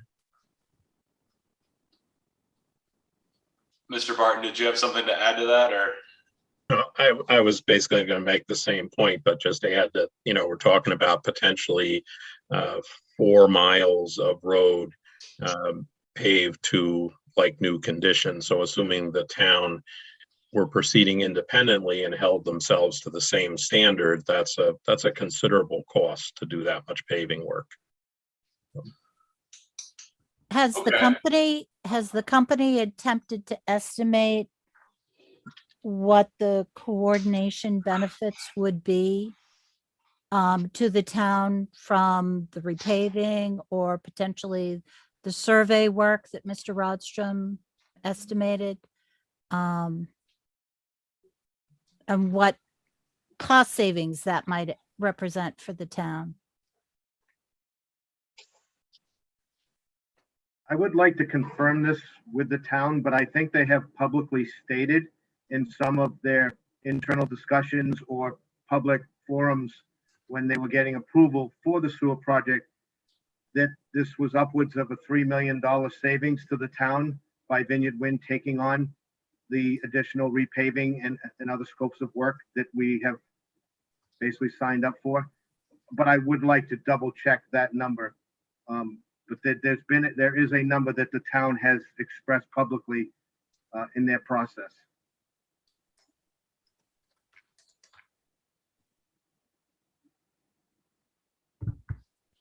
Would the company be able to provide that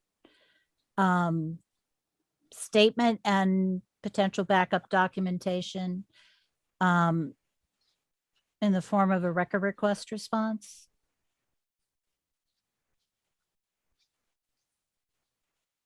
Mr. Rudo or Mr. Rodstrom or Mr. Gerson?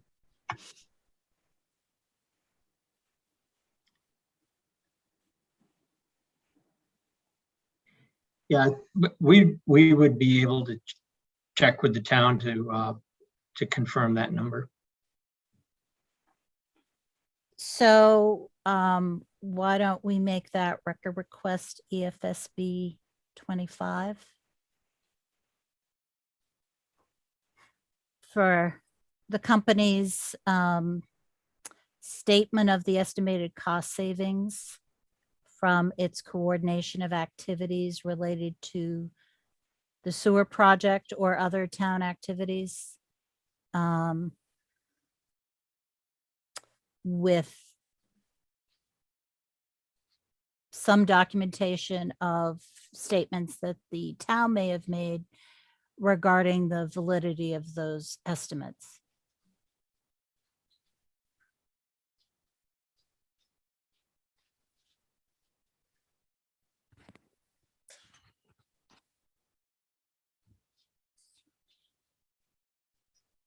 Mr. Hazel? I'm sorry, I was distracted for a moment. That is an acceptable record request. Thank you, Ms. Sharkey.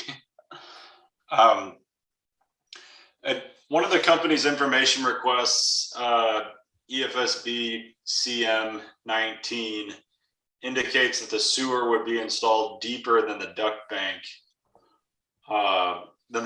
would be. Is that correct?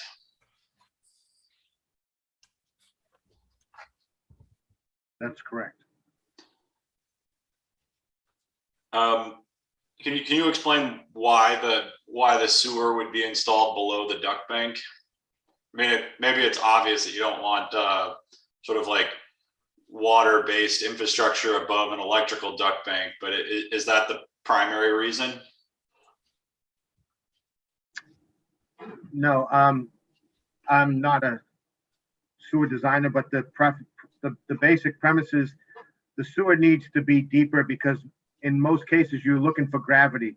You know, it's a gravity system. There'll be some forced mains, but for the most part, you look to have a gravity system where you can flow from a higher point to a lower point where there'll be a lift station, which will then pump it to another lift station and so on.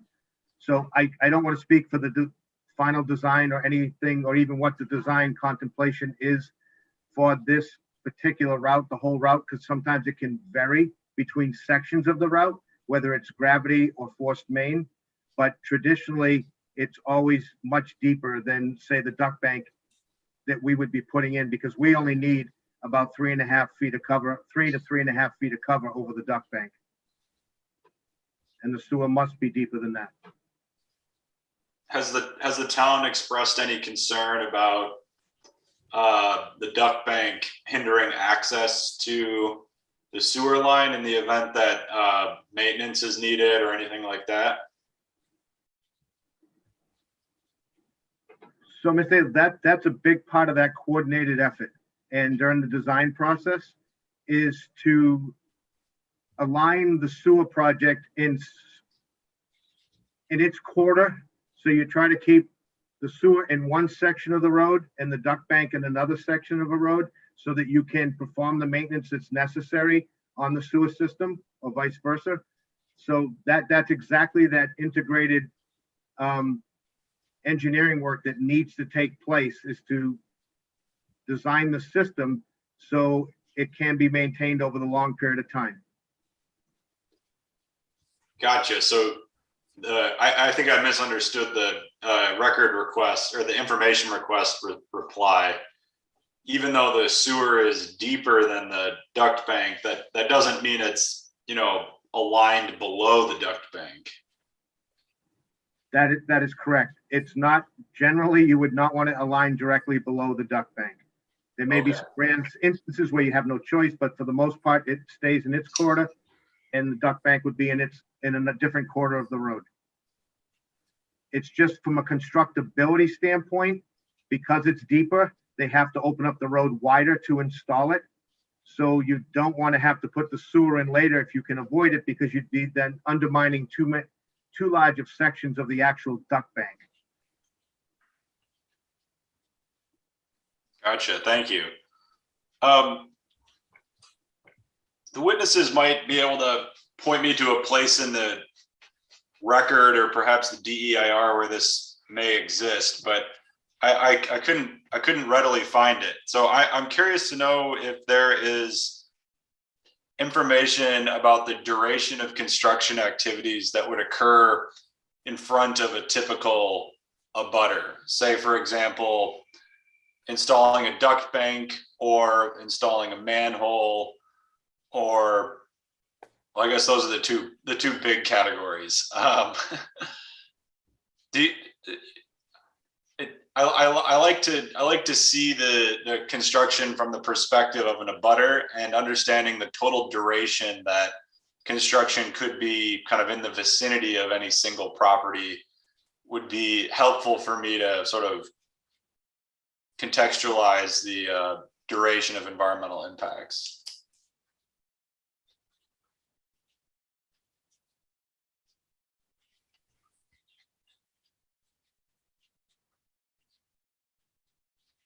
We have talked about that. It may take us a minute to find the right place, but the discussion is in the context of duct bank installation proceeding at the rate of somewhere on the order of 100 to 200 feet per day. But then, in front of that, there's some activity, survey, which is not intrusive, but then pavement cutting, some initial pavement removal, and then behind it, there's backfill and temporary patching. So typically from the time something starts in front of somebody's home till the time that the road is at least temporarily patched, that should be no more than a week. And if things are going smoothly, it could be a matter of, 3 days, 4 days. And the open trench part of it might be only a day or two. And so the pavement would be initially cut for a duct bank and then potentially removed. Does the construction proceed in a way where like the pavement would be initially cut and removed and then temporarily patched before the duct bank installation actually happens with the open trench part? Or is a temporary patch only used after the duct bank and conduits are put into place? After. So you do the pavement cutting, which is basically just cutting two slots essentially in the pavement so that it comes out neatly, but you would not start removing the pavement typically until you're actually ready to excavate that particular stretch. Maybe at most a day ahead, but there's no temporary patching of that. You pull up the pavement, excavate the trench, put in the duct bank, backfill it, and then do the temporary pavement patch. Okay, so for that, assuming that construction is proceeding without any sort of unanticipated hangups, cutting the pavement, removing the pavement, opening a trench, installing a duct bank, and then backfilling and temporarily patching it. It sounds like that all of those steps can occur within a week if we're thinking about this being done in front of any particular property. Yes.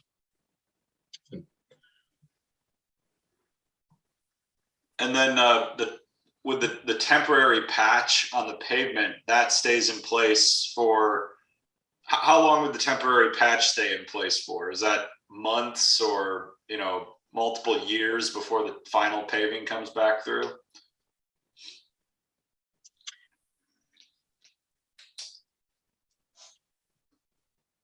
it certainly could be in place for a matter of months, but you would not want to leave it there for years, certainly. So once you've installed a decent length of duct bank, and you're ready to have the final paving done, I mean, ideally you want to do that in a decent stretch, but I would say, and Jack could certainly elaborate on this, maybe at worst the temporary patch is in place for several months, and then as the construction season starts to draw to a close, you would come back and do the final paving. And I may add, because to Mr. Barton's point, some of the final paving can only take place in certain times of year just due to the asphalt plants being available to you. So it may be a case where you get your temporary patching in the fall, and the plants may shut down, and then you wouldn't be able to actually do the final paving till, say, the spring when they open back up. But that'll all be coordinated with the town, and we definitely wouldn't want to repave anything until all the work is done in the road, meaning sewer project, duct bank, any water line work, and if the gas company happened to have a project on the books that they wanted to get out of the way, we would wait till all that's done before we do the final paving, so that nobody reopens the road, shortly after the final paving's done. Thank you. So that description was all focused on the duct bank installation. I understand that the splice vaults are larger and might take longer to install a particular splice vault. I assume a similar process needs to be followed, where the pavement is cut, removed, an excavation is dug, and the vault is installed, backfilled, and temporarily patched. If that sequence is correct, could you explain about how long that would take in front of a particular property?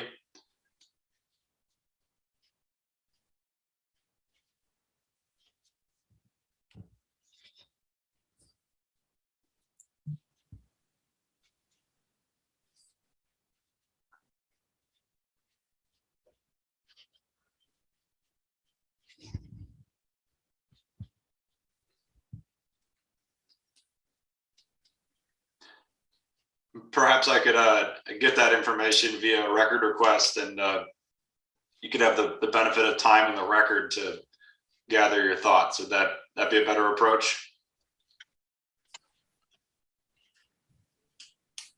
It probably is. We have spoken to this certainly in the course of Vineyard Wind 1. I'm not seeing it immediately here. It probably is here somewhere. We just can't lay our finger on it. So I think that'd be a good subject for a record request. Thank you. So the record request then would be the duration of each step in the sequence of installing a splice vault: pavement cutting, excavation, vault installation, backfilling, temporary patching. That would be record request EFSB 26.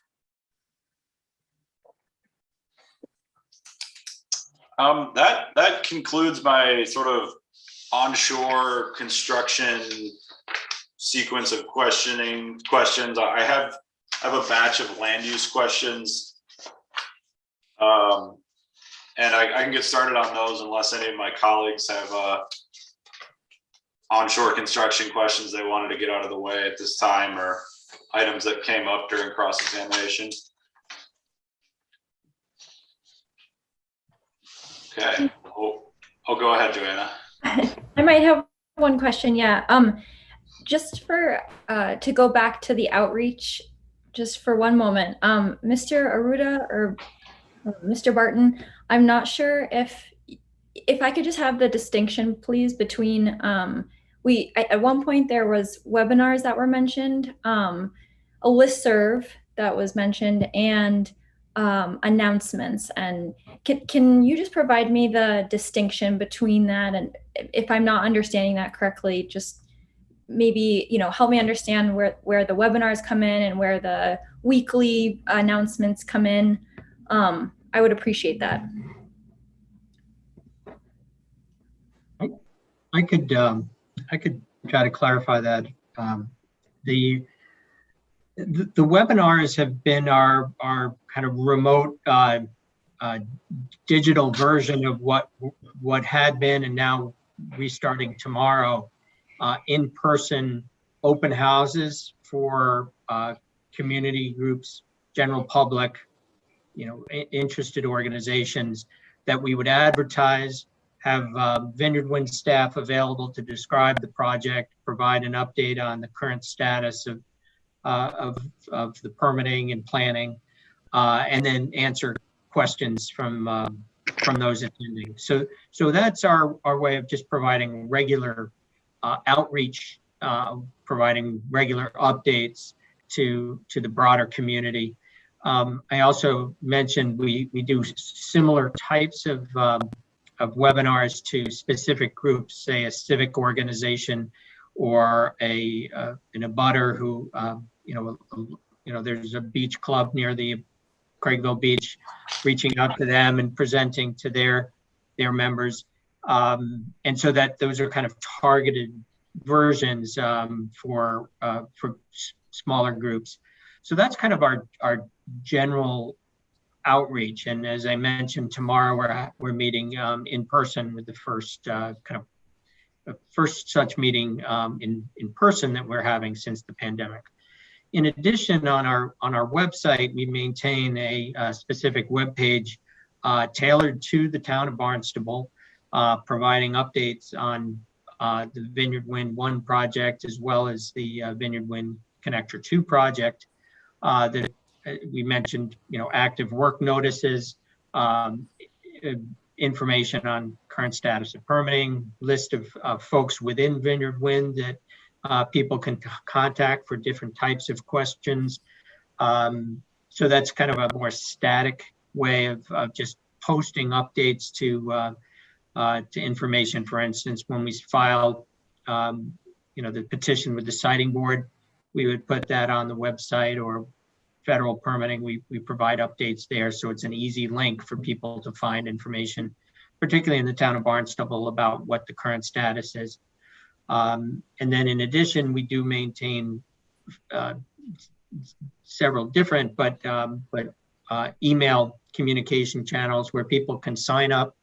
And if you go to our website, there's a place you can sign up and ask for regular newsletters sent out electronically to folks, providing information on marine surveys or onshore work, or publicizing our outreach events, that type of thing. We have a specific outreach to the fisheries constituents, to mariners, to residents, that type of thing. So we really try to take as broad an approach as possible, in addition to the e-newsletter we talked about with the town of Barnstable, where we're providing updates through their newsletter, so that folks have the information coming to them, or they know where to find it, or they know who they can contact at Vineyard Wind for further questions. Thank you, Mr. Rostrom. I appreciate it. You're welcome. That's all. Mr. Hazel, it's almost time for our afternoon break. Would you like to break now, or do a couple questions and then break? Let's break now. Thank you. Okay, so let's come back at 3:20. I think that would be fine. Presiding officer, are we expecting any further noise questioning today? Because we may be able to let Mr. O'Neill go if we're done with noise. No. Sorry. So feel free to leave, Mr. O'Neill. We appreciate your participation. Thank you. I'll see you Friday. Okay, off the record.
Back on the record. Thank you. I'm going to proceed with my remaining questions for the day if everybody's ready to go. All right. Oftentimes, in cases where a petitioner presents a variation to a route, there's sometimes a specific reason that the variation might need to be used, like a particular permitting or land use impediment that might prevent the use of the primary route. In this case, Vineyard Wind has presented a number of noticed variations to the primary and noticed alternative routes, and I'm a little bit less clear about the specific circumstances that would compel the company to need to use one of the variations or request approval for one of those variations specifically.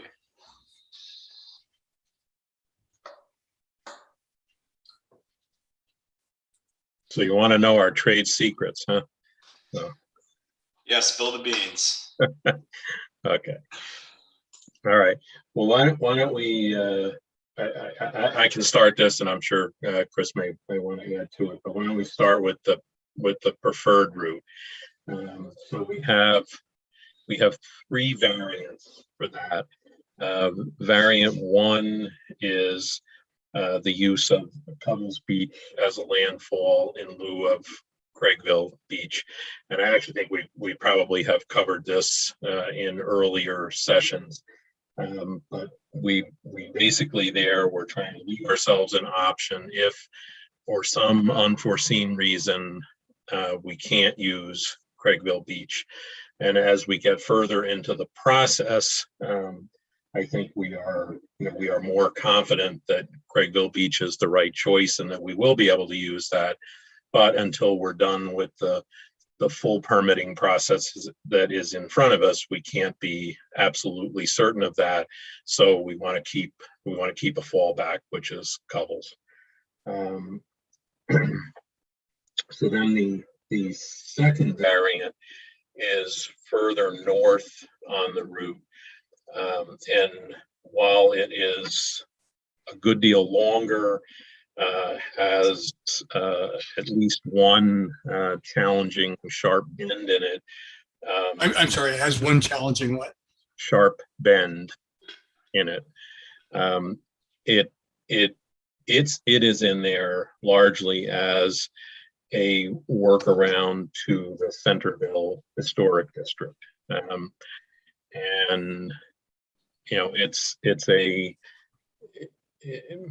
it's an option. We think the route we proposed is the right one, especially since it gives us the ability to coordinate the town's sewer project with our duck bank project. And I think the fact that the street through the historic district is going to be dug up for the sewer project, I think makes it easier for residents in the town to accept the need to do them together and the validity of that as the preferred route for the duck bank. And I'd say so far, folks seem on board with that logic, and we have not really had a lot of pushback on that section of the route. And then further, can I pause there? I want to focus on variant 2 in the historic district for a second, but helpful initial explanation. Okay. So the variant 2 is proposed as a way to kind of circumnavigate a historical district. Is there any, sort of permitting process that could really block the company from using the preferred route on the basis of it being a historic district?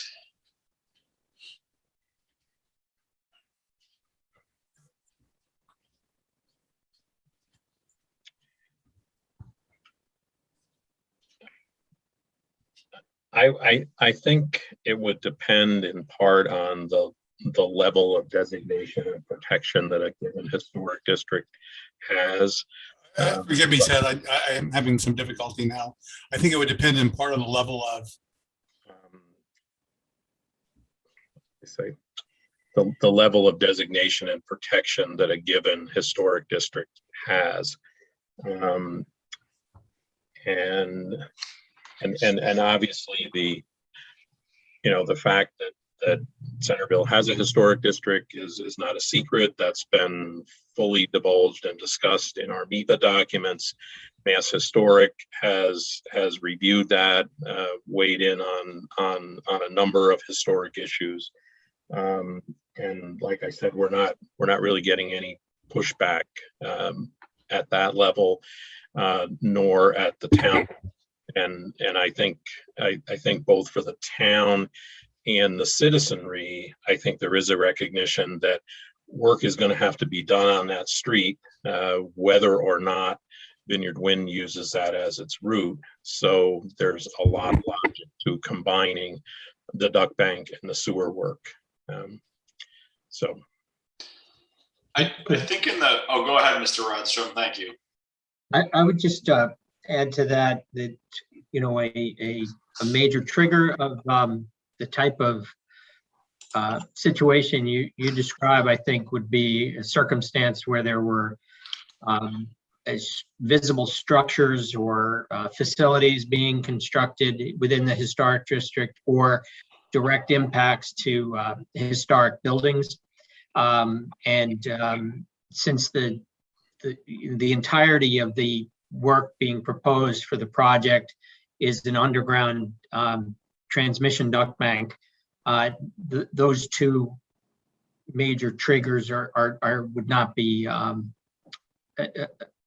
factor. So in evaluating our proposal of a variant 2, it wasn't primarily a kind of a regulatory concern as much as I think the points that Mr. Barton was describing. And the points Mr. Barton were describing, I just want to be sure I understood his testimony correctly. Those were mainly focused on sort of the potential for public opposition to building through a historic district, rather than an actual permit being denied, or an actual siting problem where the company was not legally allowed to build through that area. Did I understand you correctly? Yeah, I think that's fair. And the only caveat I would add there is that I think our concern going into this was not so much the general public, but the citizens that actually live in the historic district and immediately along that route. So given that it sounds like, so given that the company sort of retained variant 2 for flexibility, and obviously the permitting and outreach has progressed significantly since the petition was filed,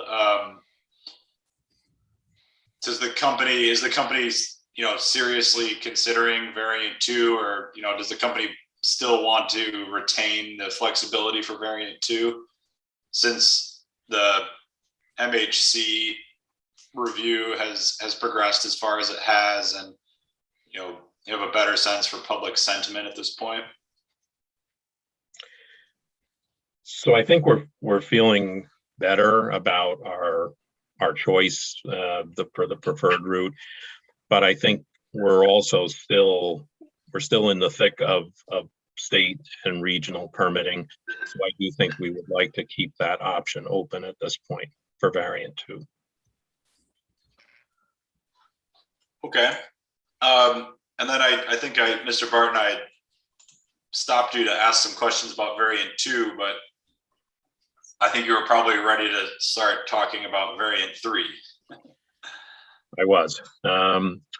So variant 3 is a relatively short stretch, and it essentially is dealing with the final piece of the preferred route to get us into our substation site. So our preferred route is to use a short stretch of right-of-way 343 and then come in on the south side of the substation site.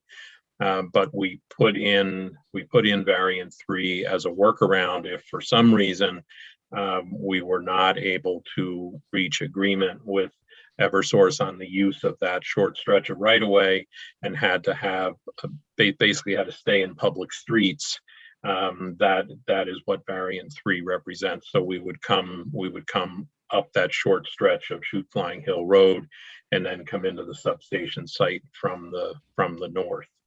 And there are a number of information requests that have gone into the record at this point that update the board on the status of the discussions with Eversource on the use of that piece of the right of way. Those discussions have gone well. So again, I think our preferred route is looking good, but not every I is dotted and T is crossed. So I think we'd like to keep that option in the mix as well. Yeah, thank you for mentioning the Eversource considerations. I understand there is a possibility that the company would execute a commercial agreement with Eversource, whereby Eversource would design, construct, own, and operate the grid interconnect inside of the right-of-ways 343, 345, and 381 between the company's substation and West Barnstable substation. If that agreement is finalized, would Vineyard Wind still need to build this last little hook of the primary route inside of right-of-way 343? I'm going to defer to one of my Vineyard Wind colleagues on that since they have been closer to those discussions. But Are you referring, Mr. Hazel, to, you say the little hook, is that the grid interconnection section that would enter into 343 into the Vineyard Wind 2 substation? No, I'm talking about if a commercial agreement is finalized for the grid interconnect and Eversource takes care of the grid interconnect completely, does Vineyard Wind still need to build the primary route as the 275 cable coming into the substation? You would inside of right-of-way 343. I guess my question sort of stems from the understanding that Eversource likes to build things inside of its own right-of-way, and perhaps if they were going to build the grid interconnect, I don't know, would they have any issues with Vineyard Wind still needing to build, the primary routes duct bank initially entering into the Knights Inn substation? Entering into the what? The Knights Inn substation.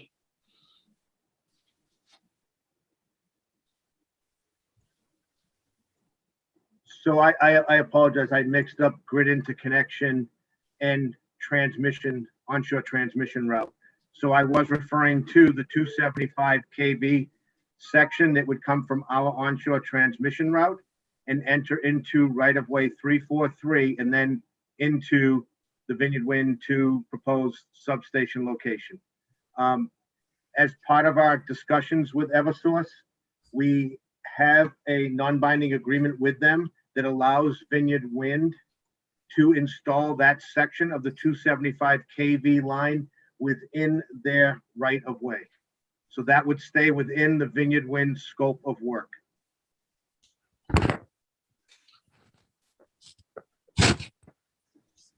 Are you all set, Mr. Brock?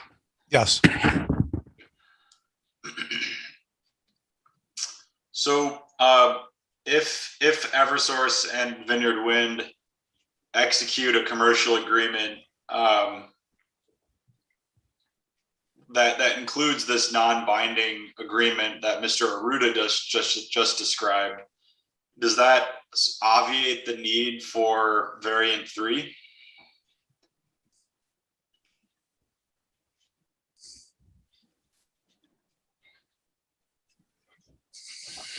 I'll defer to Mr. Barton on the variance that would stay. So I would say, as long as the agreement for Vineyard Wind to build that piece of 343 is in the non-binding state, I would think the project would want to retain the in-road. If it progressed to the point of binding and we were far enough along in all the rest of the reviews to know with certainty that building that little stretch in 343 was going to work, then there might be a point at which you would pull variant 3, but I don't think we're there yet. Okay. So I don't want to veer too far into the Eversource territory without their counsel present or their witnesses here to testify, but from Eversource's information request responses, Eversource indicated that a commercial agreement could be executed by July 31st, which is imminent at this point. Does the company agree with that timeline? I would say we're working hard and in good faith with Eversource, and things are definitely progressing. I could not personally commit to, 3 days from now, but the conversations are absolutely taking place and progress is being made. And I know I believe from Eversource's end, they indicated that they would update the board when or if a commercial agreement is finalized. Would it be the Vineyard Wind's intention to similarly update the board when or if a commercial agreement is finalized with Eversource relating to the use of its right-of-ways? I don't see any reason why we couldn't update the board if we have a final agreement with Eversource. That I'd like the company to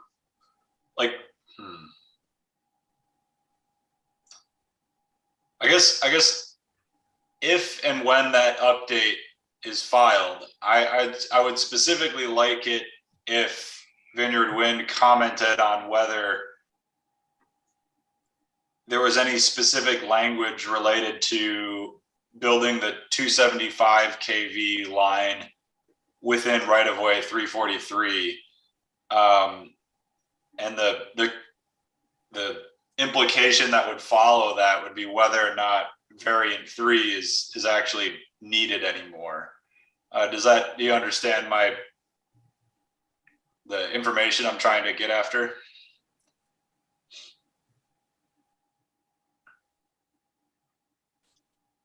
Yeah, I think that's clear. Yep. So Donna, I'm not quite sure the best way to have this information submitted, because it's sort of contingent on whether a commercial agreement is finalized with Eversource. Well, I think we could definitely make a record request for a copy of the agreement to be provided to the board, and also a statement from Vineyard Wind as to what, if any, related changes to its petition as filed would be. And that would be record request EFSB 27. Thank you. That summed it up quite nicely.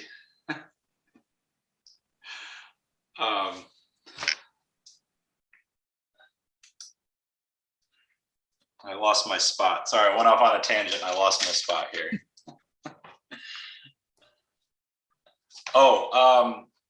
I nearly forgot about the noticed alternative route, which also includes variant 1, although we already discussed variant 1. I think if the witnesses could confirm that the reasons for using variant 1 to the noticed alternative route are the same as we previously discussed for variant 1 to the primary route.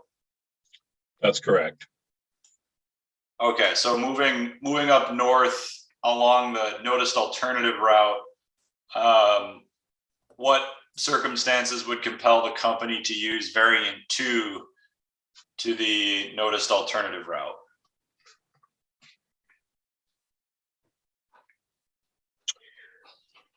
So variant 2 of the noticed alternative is based on the idea that you would come up Old Stage, and instead of going all the way to Oak Street, you would jump off on the Eversource right-of-way, which is Eversource right-of-way 345 at that point, and then take that to the northeast and east into our substation.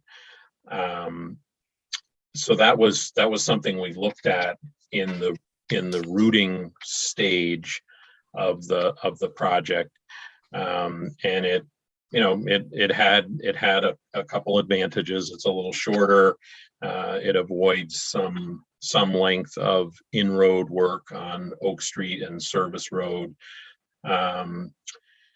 Its disadvantage is that a good chunk of that right away is not cleared to its full width. So our thinking is that in order to build our duck bank on that stretch of right of way, at least up to the point of right of way 381, that there would be some incremental right of way clearing involved. So at the end of the day, we felt that the in-road route was a better and cleaner, if you will, noticed alternative. But we thought that the right-of-way alternative had enough going for it that it was worth including as a variant. Thank you, Mr. Rodstrom, or excuse me, Mr. Barton. That's all for the variants at this point. I think I can move on to a group of questions on historic resources. And I think on the point of historic resources, it sounds like there's been some recent updates from the company in regard to conducting archaeological surveys, things like that. So I'd like to start by just getting a general overview of where the project stands with its review with the Massachusetts Historical Commission. Yes, I'd be glad to do that, Mr. Hazel. The company is currently conducting its intensive archaeological surveys of key locations along the preferred transmission route.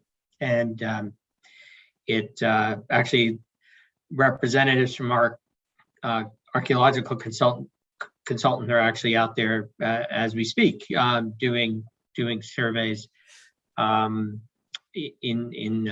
Barnstable. We expect that work will be completed either the end of this week or by sometime mid next week, and those findings will be incorporated into an intensive archaeological survey report that will help further characterize areas of potential high sensitivity, and will be reported to MHC and also included in our permitting going forward. And what's the extent of MHC's ability to, require minimization or mitigation for construction of the project?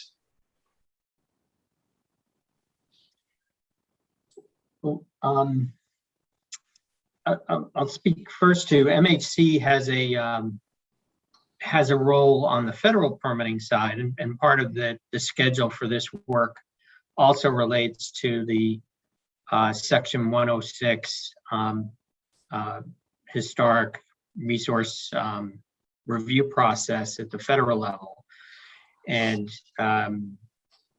so that the information that's gathered both with the reconnaissance surveys that have been completed and now these intensive surveys go into the national NEPA review, and those are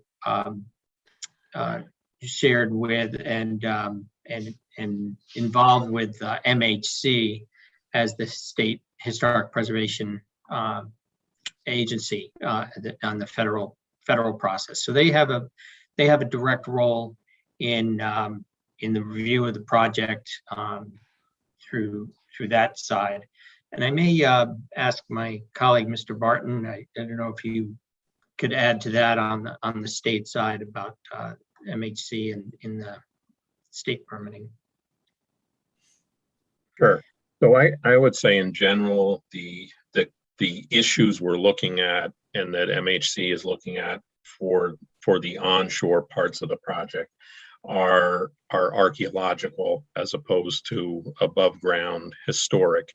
And their typical approach is if in fact the initial explorations find something that they feel is of interest, they would normally ask you to do a further study or a further excavation and documentation of that resource, as opposed to saying you have to relocate this element of the project. In the DEIR, where the company describes historical and archaeological resources, the company indicates that its consultant, PAL, recommended archaeological monitoring during construction activities and pre-construction activities. Does the company agree with PAL's recommendation for having archaeological monitoring during construction? Yeah, I could just to define the acronym. The Public Archaeology Lab is the firm, a very reputable firm in the field, and we do agree with their findings. Would the company use archaeological monitoring in specific areas of the onshore construction, or would that just be continuous archaeological monitoring throughout the entire onshore construction area? Well, I think some of those details are to be determined, and that's, I think, part of the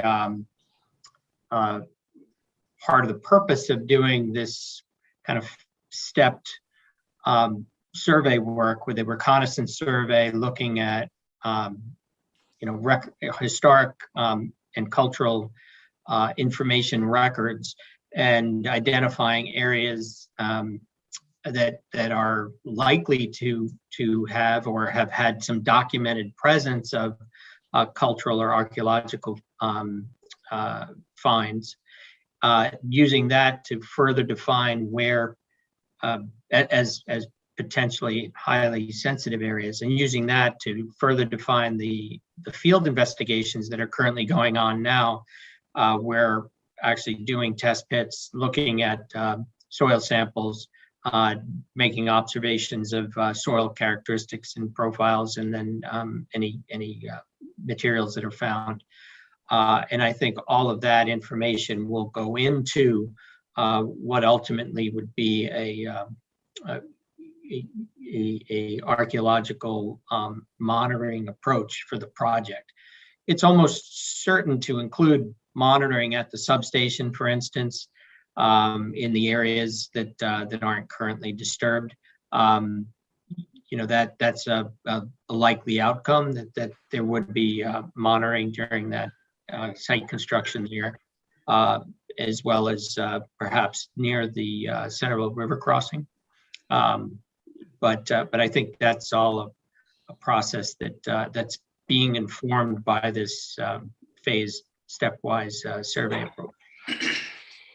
And Mr. Rodstrom, you indicated that the company is currently undertaking some additional survey work for archaeological resources. And I'd like you to confirm whether parcel 214001, which is north of this Route 6 crossing, is included as part of that archaeological review and survey work. Yes, I can confirm it's part of the survey work, and I understand they have already completed that work, and they've moved on to some other locations.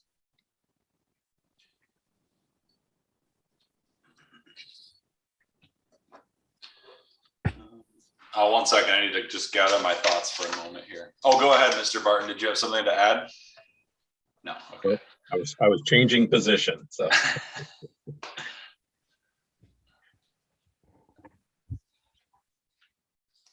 Does the company's assessment of historic, or more specifically archaeological resources, include any of Eversource's right-of-ways, be it right-of-way 343, 345, or 381?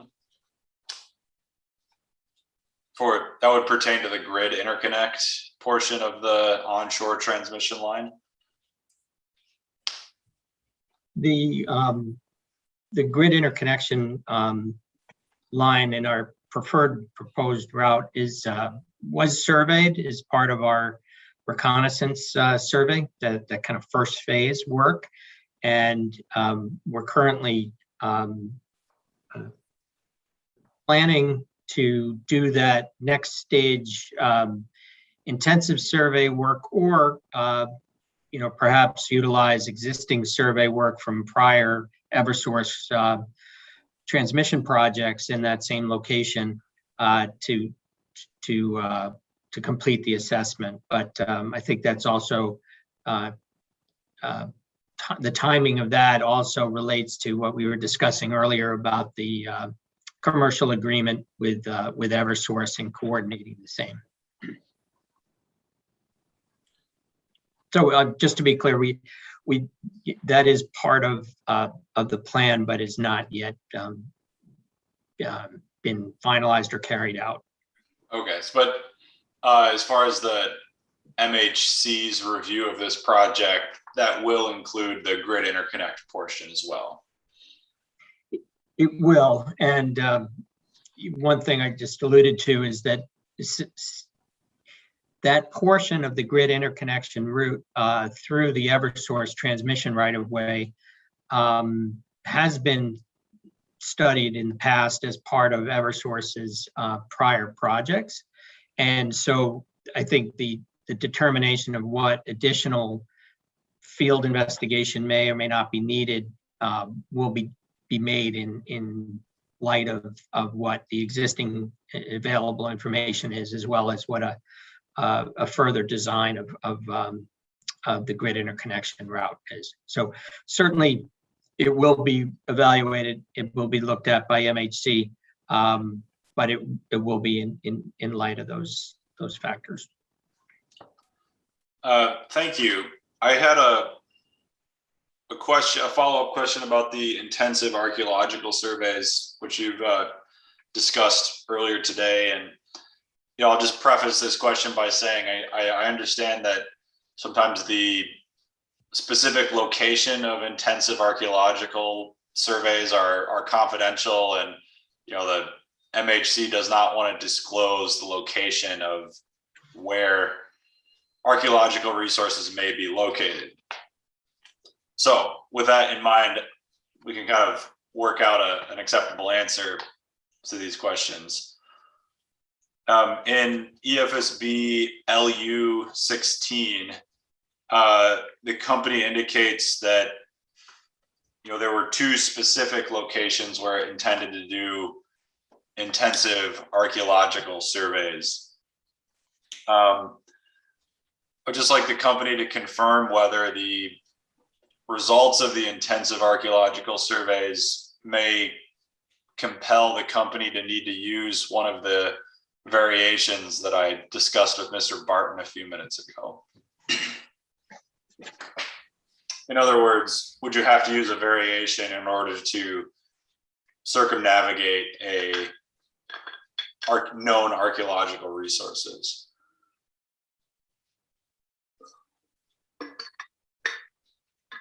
I think at this point, the results of the intensive archaeological surveys are still, being, or the information is still being gathered as part of the ongoing intensive archaeological survey. It will then be processed and compiled into a report provided to MHC and to us. So I think at this point we don't know yet what the findings of that are. So I think it's a little premature to try to guess on what is now kind of a hypothetical situation, because the specific locations, and what may or may not be found will kind of largely answer, I think, the question you're asking. Fair enough. Is it a fair assumption that if the company needed to use one of its variations based on the results of an archaeological survey, that Vineyard Wind would update the board with such information or such new information? Is that something the company would do on its own without the record request standing out there? I guess I would say, if I could maybe restate the question, if we were to find information, or if the intensive surveys were to yield information that would affect our preferred route and or alternatives or variants, that would be a fairly substantial change, and I think we would certainly want to inform the board about that. All right, I'm okay with. I don't think we need to issue a record request. That I understand that would be a significant change, and if the archaeological surveys warrant any change to the company's routing, Vineyard Wind would update the board in that circumstance. Okay, I just have a few more questions on Article 97 topics, and then I'll be done for the day. So, yeah, pressing on. I'd like the company to provide just a quick update on its progress towards securing Article 97 authorization for the Craigsville Beach landfall site.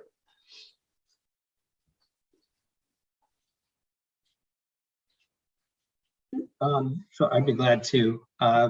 We've been working internally and with our council and with our representatives who work with the legislature on our plan for bringing forward the Article 97 approval request, both at the town level and also at the state level. We have not yet filed anything with the town or the state, but we are well aware of the limitations on the legislative calendar and the length of time it sometimes takes to have a submission make its way through the approval process, both at the legislative level, but also within the Executive Office of Energy and Environmental Affairs. So we're actively planning on that, and we'll be moving forward on that this year in the coming months. Thank you for that update.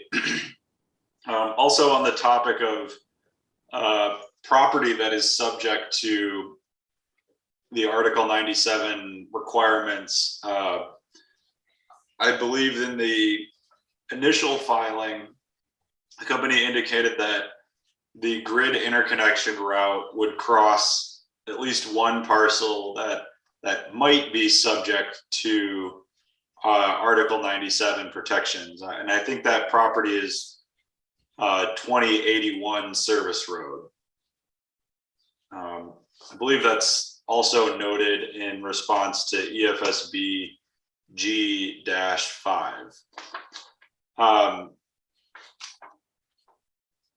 My understanding is that Vineyard Wind maintains that Article 97 authorization would not be required in order to construct an underground transmission line across that property, since it's already being used as utility right of way. Is that correct?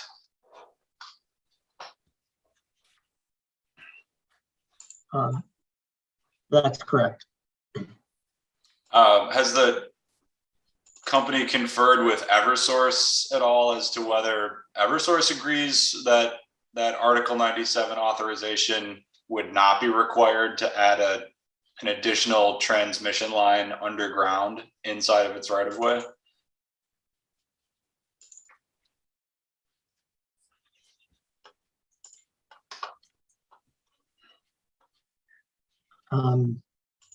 I'll defer to my colleague, Mr. Aruda, on some specific recent conversations, but I can say that the routing of the preferred grid interconnection duct bank through that area and including that property, which I believe the one we're referring to is owned by the is water supply land. That this subject of Article 97 approval has not been raised.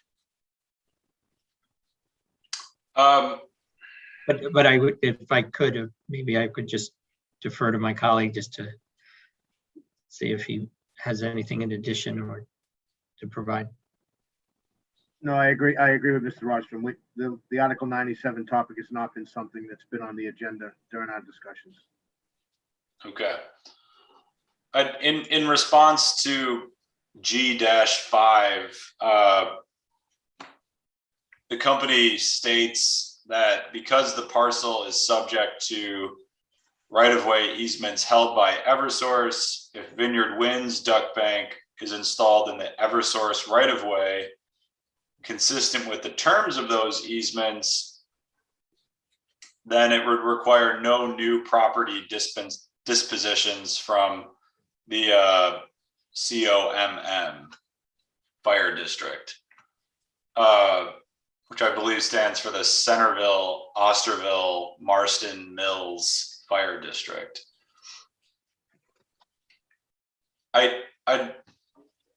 I'm aware that in some instances, the language of utility easements can be very specific to,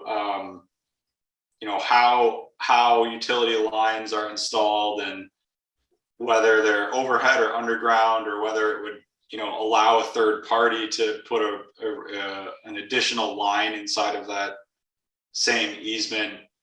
So I guess I'm just wondering if the company actually reviewed Eversource's easements to support the statement that, adding an underground duct bank inside of Eversource's right-of-ways is actually consistent with the language of its Eversource's easements. I could answer that. I guess I would just preface my statement by saying that it is Eversource's, or they are Eversource's easements, and they are ultimately the kind of final determination of what Eversource believes their rights to be is really theirs to decide. So just with that that caveat, I would say that we have looked at, in particular, that easement, but the easements generally along the grid interconnection route, and they do not include, I think, some of the limitations you're alluding to, Mr. Hazel, on limiting to 1 or 2 transmission lines, or limiting to above ground transmission, or not having a limit on the assignability of those rights. So we have looked at those. We've had a title run, and we do not believe that there's anything in those easements that would limit the ability for an underground duct bank, transmission duct bank, to be installed within the rights currently held by Eversource in that location. Okay, so that title review that you just described, that's what is serving as the basis for the company's statement that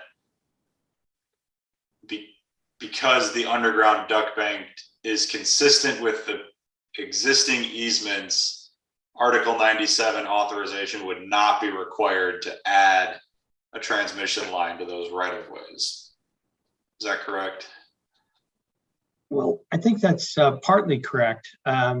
We could also point to the fact that Eversource has constructed facilities in that same right-of-way, notably the Barnstable Reliability Project.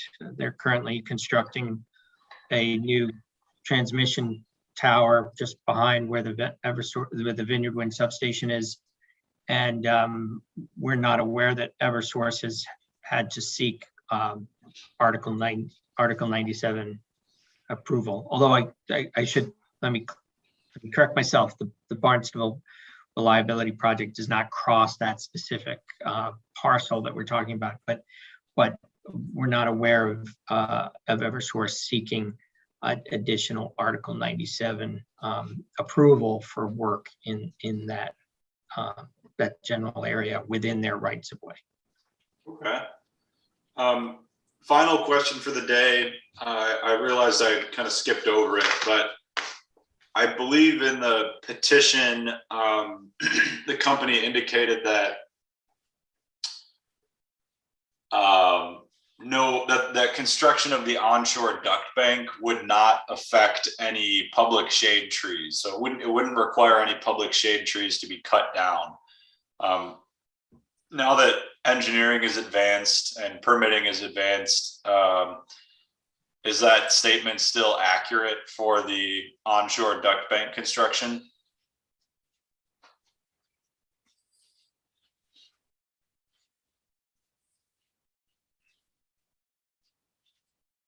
Let me, if I could, I just want to refer to one thing.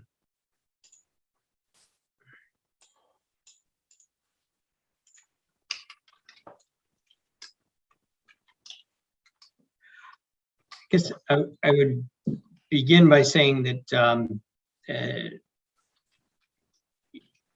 we've continued to kind of advance our understanding and design of the transmission duct bank route, and as part of that, and in addition, with the experience from Vineyard Wind 1, we do expect that there could be some shade trees within the right-of-way that would need to be removed. However, at this stage, that is the kind of the specifics of that really are a function of the more advanced design of the duct bank in relation to the sewer project that we had been talking about earlier at length, as well as any utility relocations. And so the objective of the the design is always to limit or eliminate any effect on existing trees. However, in some areas that may not be possible, and co-locating the sewer line and the transmission duct bank may not be possible without affecting some shade trees.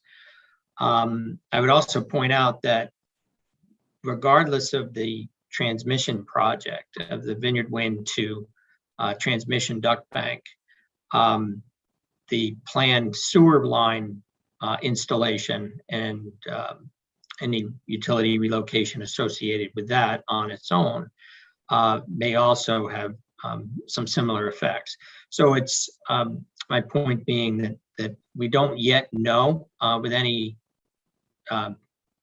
certainty about where and whether any trees would need to be removed.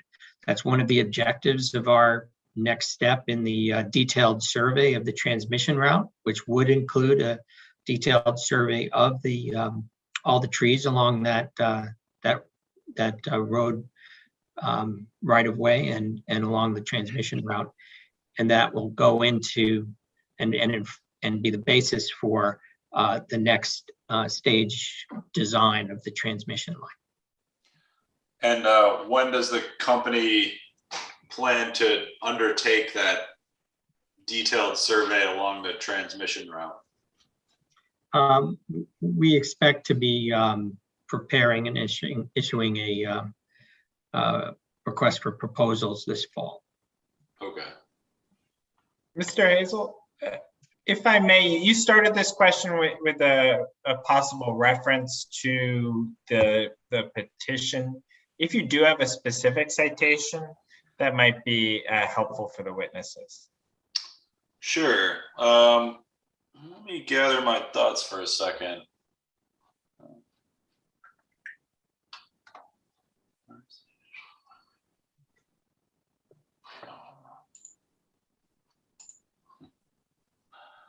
Oh, sorry, I went into this question a little less organized than I would have liked.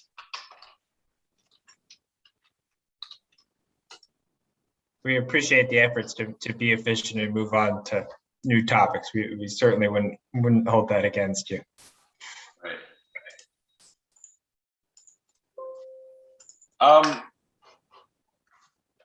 I can't come up with the specific reference. I thought it had been covered in the initial filing and possibly a land use information request, but I'm not finding it on my fingertips at this moment.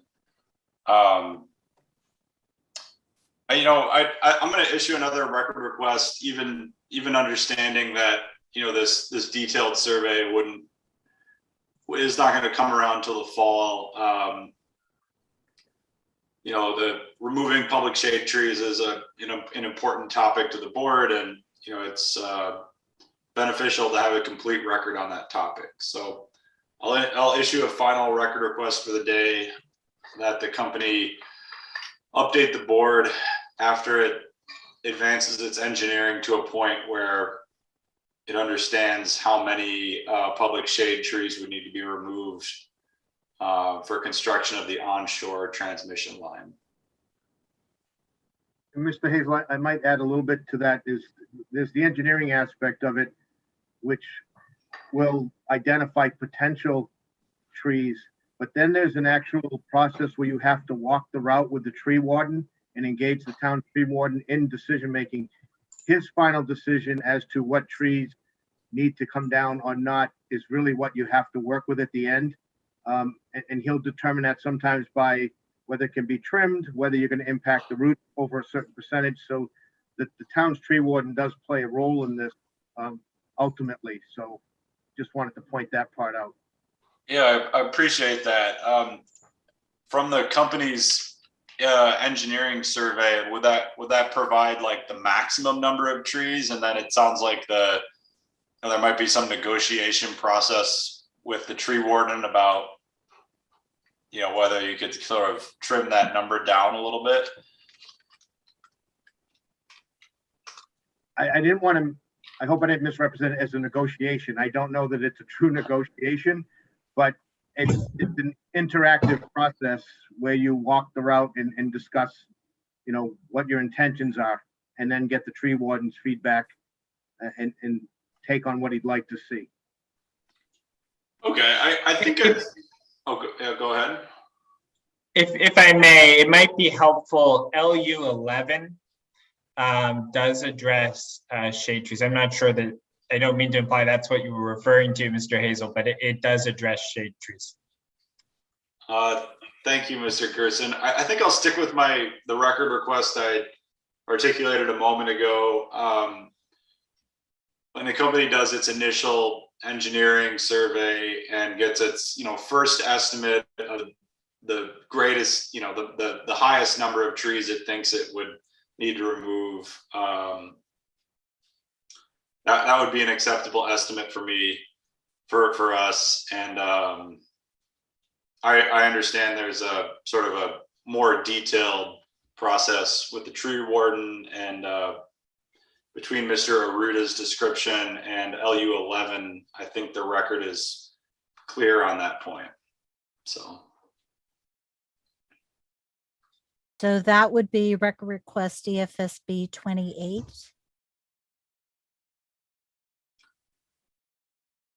And I'm all set today on questions I had prepared. So unless anybody else from the bench has follow-up questions, I'm all set. Seeing no others. Mr. Gerson, do you have any redirect on issues we've addressed today? And if so, would you like a break to evaluate that? I don't believe we have any at this time. Okay. Well, in that case, we will be in recess until 10 o'clock on Friday, and I look forward to seeing all of you again then. Off the record. Thank you very much. Thank you. Thanks, everyone. Thank you all. Take care.